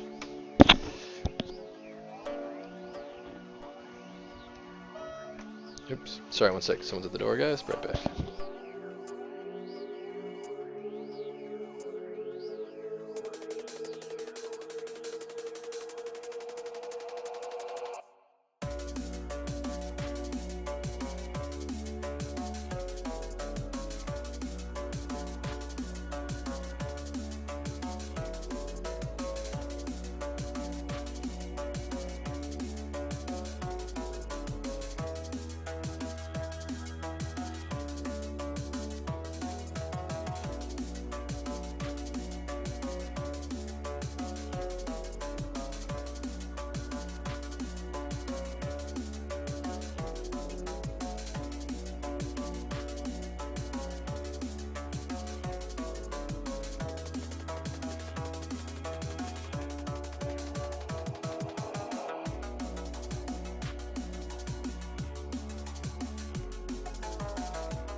So yeah, I'll have to do some investigating. I'll do this off stream.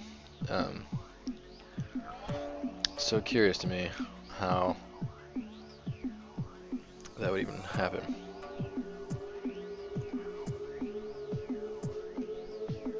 I bet if I include this last little one.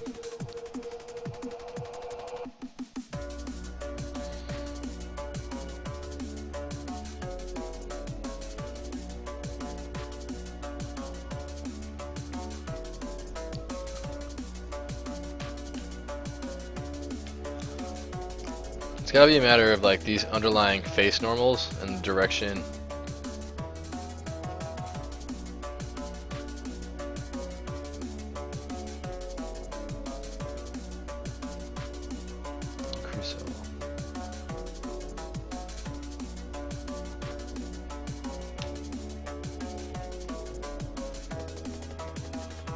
Unbelievable.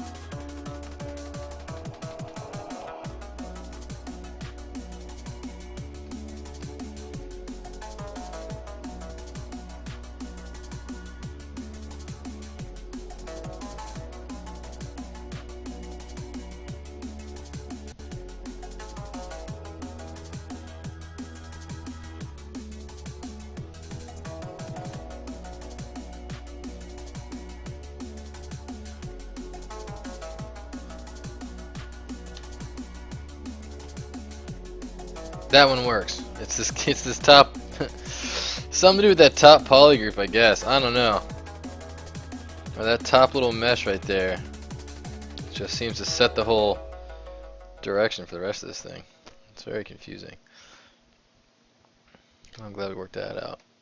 Delete, delete, delete, delete, delete.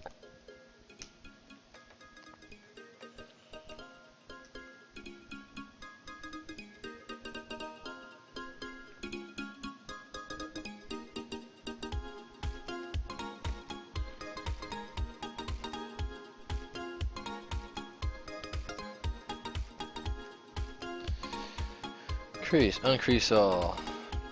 Insert edge loop.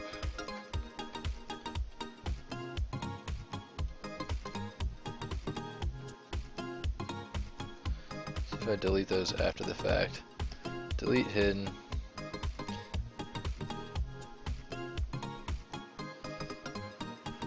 Insert. Inset edge.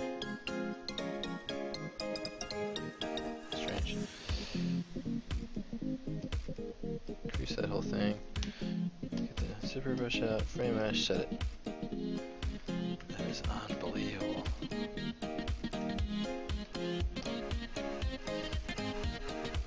Insert.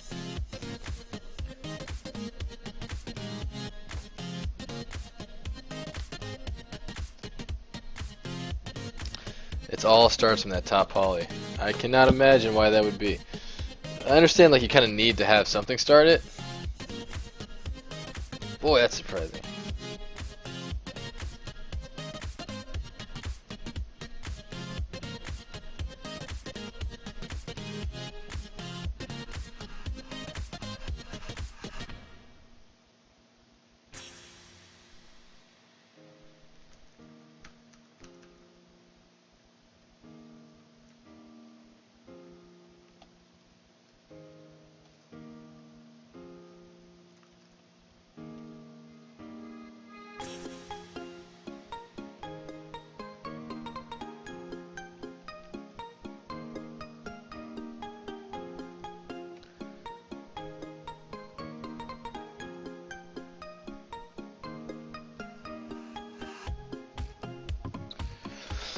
Got to the bottom of that, but that was surprising, to say the least.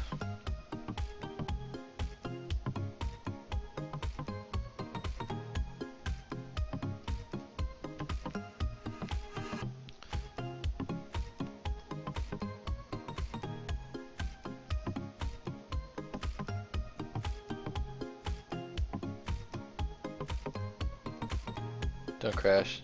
Don't crash. It's about to crash. Don't crash. Just figured out the vest problem. We just figured out the vest zipper conundrum 2017. And this, I friggin' clicked move on one subtool. Yeah, there it goes. I heard it already. Hear the hard crash around here somewhere.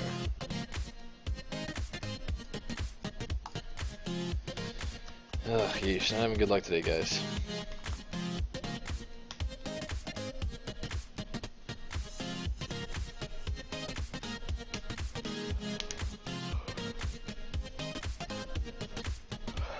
I don't even start up.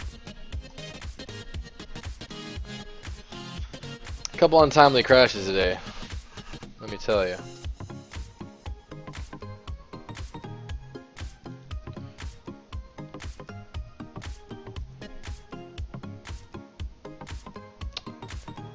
Luckily, it looks like I just saved it.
Decent quick save, Doug. Not the best, but it'll do. Now that I understand what the problem is with that geo anyway, it should be okay. I'll just grab that same ZBrush. I was doing M9. Remember to take note.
Experimenting real quick.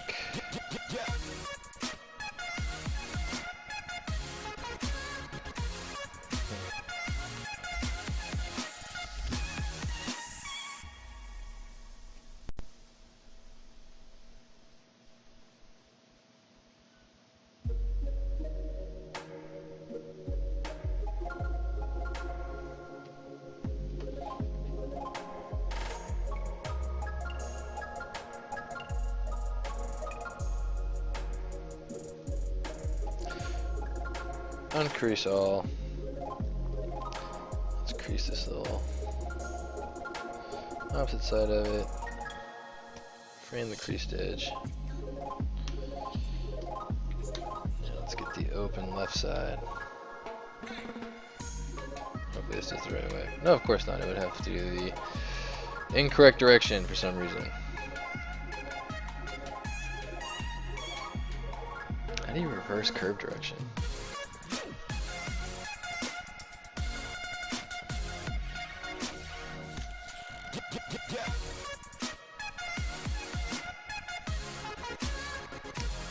Let's try that one.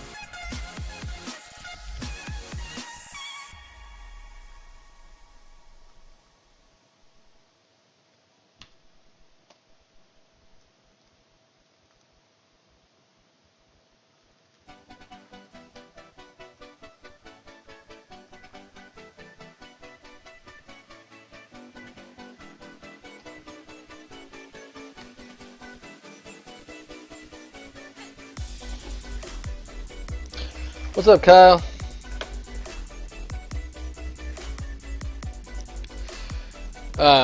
Kyle, while I got you here, I got a quick question. I'm framing the mesh by curve, right? So let me just walk you through it. On this side, everything works great. I made that little brush right there, so it did the correct side of the geo. You'll notice like it lines up the left zipper correctly, right? So I'm doing the same thing on the other side, and this just worked a moment ago, but it's got to be based on this underlying geo. So I've got that geo there. I'm gonna crease that middle thing, frame the creased edge, and then when I click it with my IMM, it's reversed, like it's upside down. I wonder if you knew anything about that. Like, what sets that? Can I reverse the curve? What sets that direction? You know.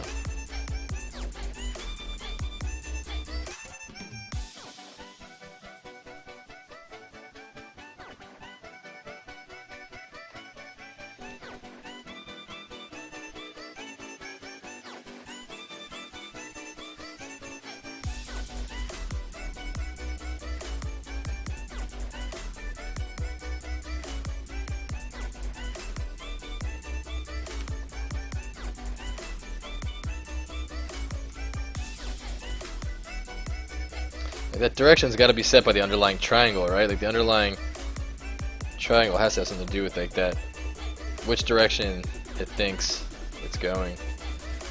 It's not double-sided, or it's not on the wrong side. It's on the correct side. It's so weird.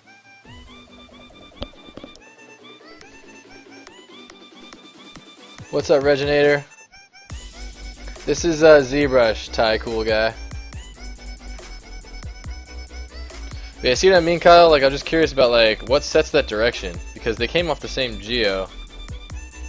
And, yeah, for the life of me, I can't figure out what would make that swap orientation for that curve. And when I draw the curve out, like, when I draw the curve out this way, of course everything's fine. It's just a matter of getting the frame mesh on the creased edge to understand that's the direction it's supposed to be going in. I never really ran into that problem until just now. I was wondering if, you know, if you had any ideas. Just, yeah, framing the mesh, crease by crease, but it's clearly like the wrong direction, right? Like it needs to go. There's got to be a way to flip a curve, right? Like stroke maybe.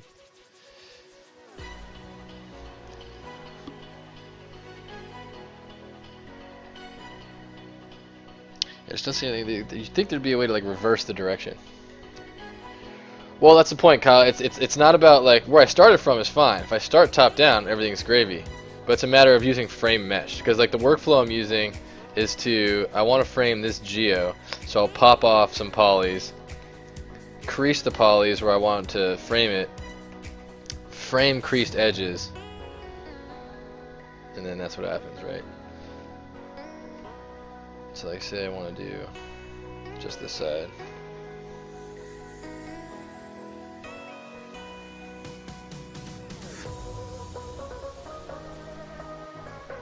That one's wrong.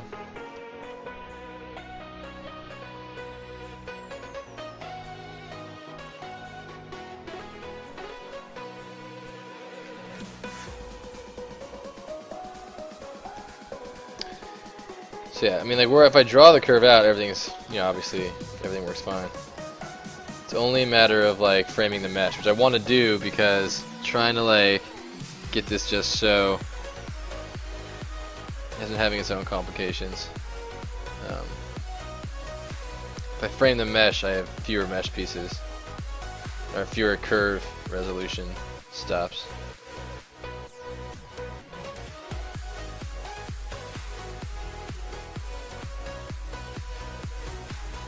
Like, see if I do the frame, it's like a little bit twisted into the mesh a little bit. It used to be 4. The curve step's way different.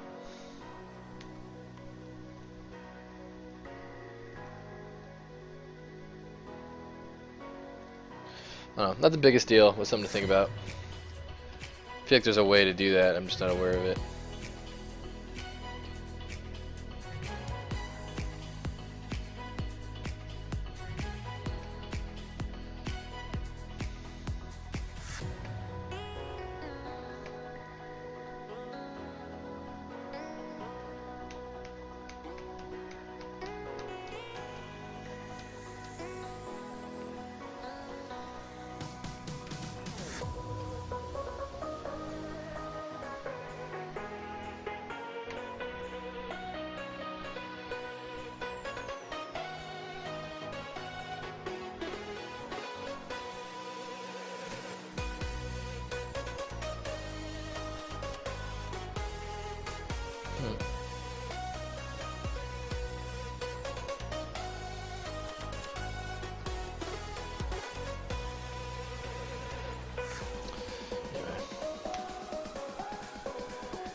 Yeah, no big deal. There's something that I thought was a little never really ran into that issue before. I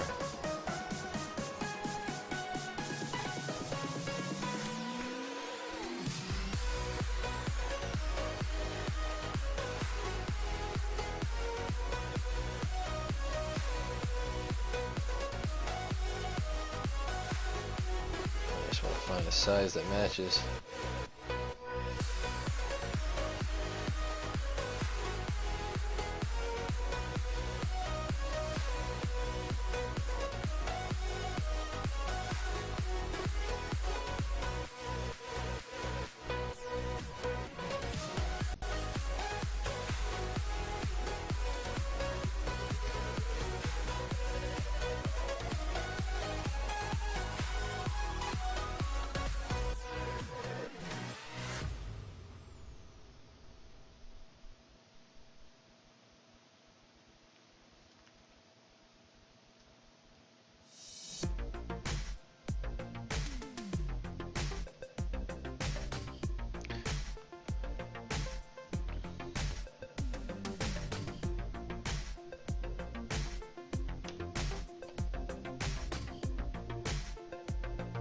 Yeah.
Well, either way.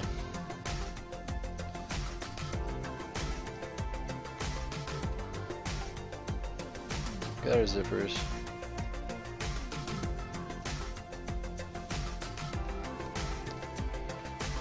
Don't need that geo anymore.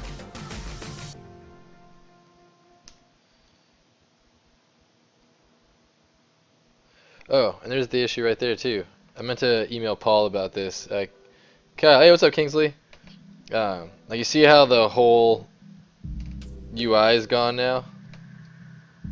I'm not sure what causes that, but it's nothing to do with Z modeler, or not. It has nothing to do with Z spheres or the initialized 3D shapes. It's just like when I'm switching between subtools sometimes, doing some merge downs, occasionally I'll lose all of my UI. So I did this little macro here for refresh. Danny Mac has the same macro. I'll just want to remind myself to clip this moment and send it to Paul, because Paul asked me to report that next time I saw it. So I just got it to happen.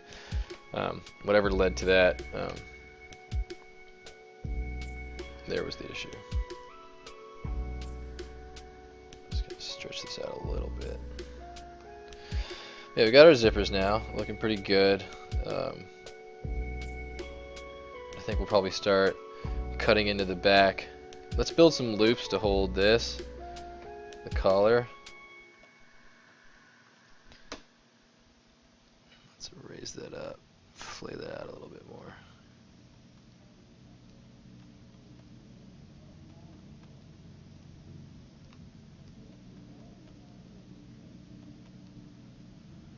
This one will be a little bit more loose, that flap right there.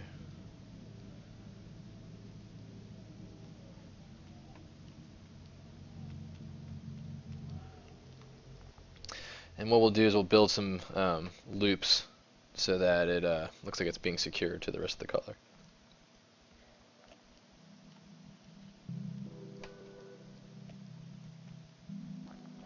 Usually I'll pull like a proper loop together and I'll like connect it to the other side. But when I'm doing low poly like this, what's the refresh script? I run into you from time to time. That is video card related. Yeah, I don't know. I mean, I'm just not sure what causes it. All the refresh. I'll make one right now. Actually, let's save this. Save it in progress. Danny Mac has the same script on his, and all it is, I go to macro, new macro. I'm gonna do no, because I don't want to initialize ZBrush on this one. But I go up here to load user face layout, previous, next.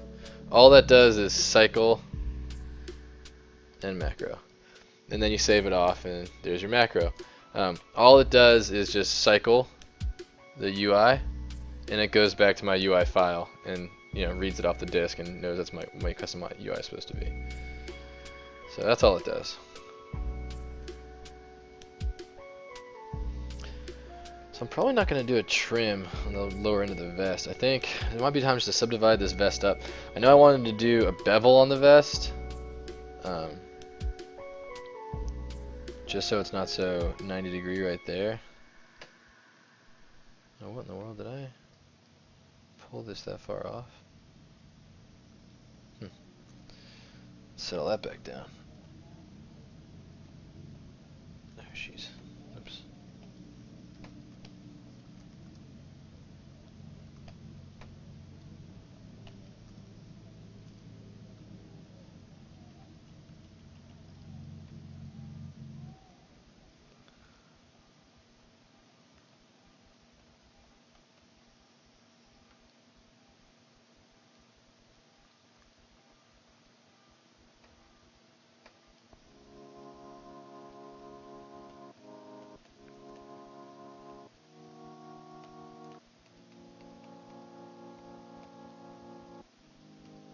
This is trouble. This is trouble.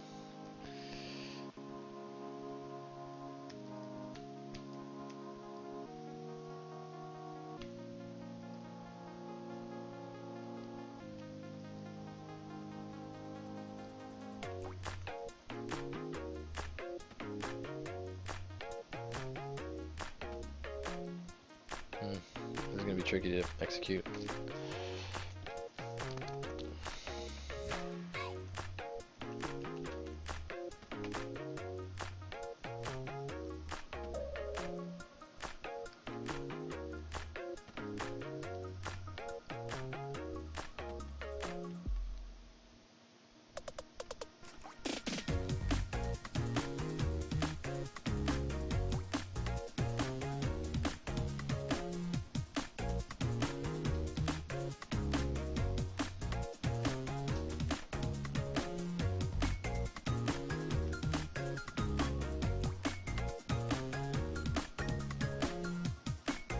thing about these zippers is that they're super tricky. Like, you want to wait till you're kind of ready for them before you add them. I might even add them a little bit early to this vest, because the main thing is that once you have them down, they're really tricky to work with. There's, you'll notice there's like a few different pieces of the geo here. I accidentally was modifying that one. I thought I was only modifying this one.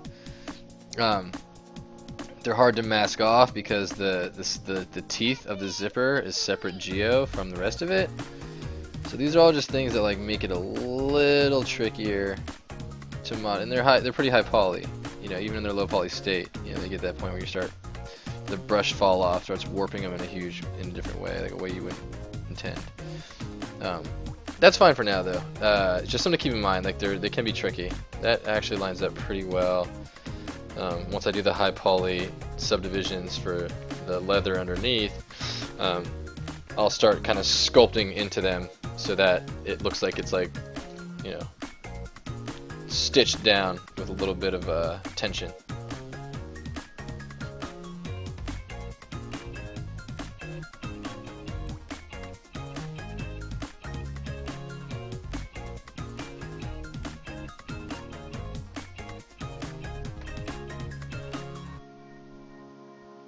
I want those to be pretty parallel as well so that they read.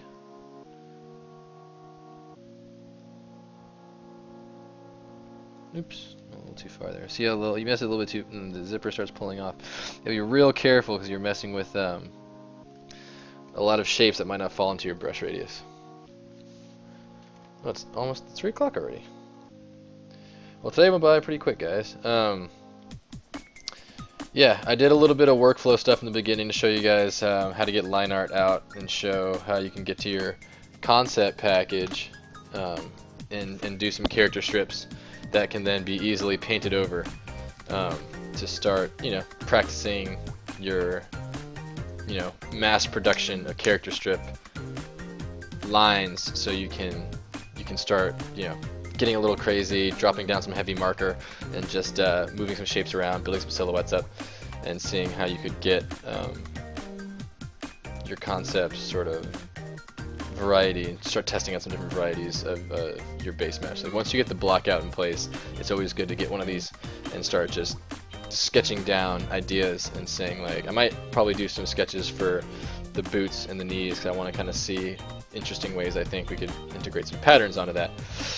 So we showed all that stuff in the very beginning. If anybody missed the beginning, I walked through a few different ways to do that. And then yeah, we got to work here and we built sort of some of the dressing that's going to be on the vest. We tidied up the collar a little bit and organized all that all out. And yeah, making some solid progress here. More detail, more detail. I think eventually we'll start coming in here and sculpting in some interesting patterns on the vest there, on the back. But yeah, thanks for stopping by, guys. Now that it's 3, I guess we're done here. Like I said, next week we'll just keep hacking away at this guy, and before long we'll have some finished high poly game ready stuff to play with. Maybe even we'll throw some deformers on that collar there so it bounces as he runs maybe. I think it's gonna be a little weird if it's just rigid like that. Anyway, alright guys, thanks for stopping by, appreciate it. Let me know if you want to see anything else next week, and feel free to hit me up anytime and chat about any of the methods I used today. Alright guys, catch you next time.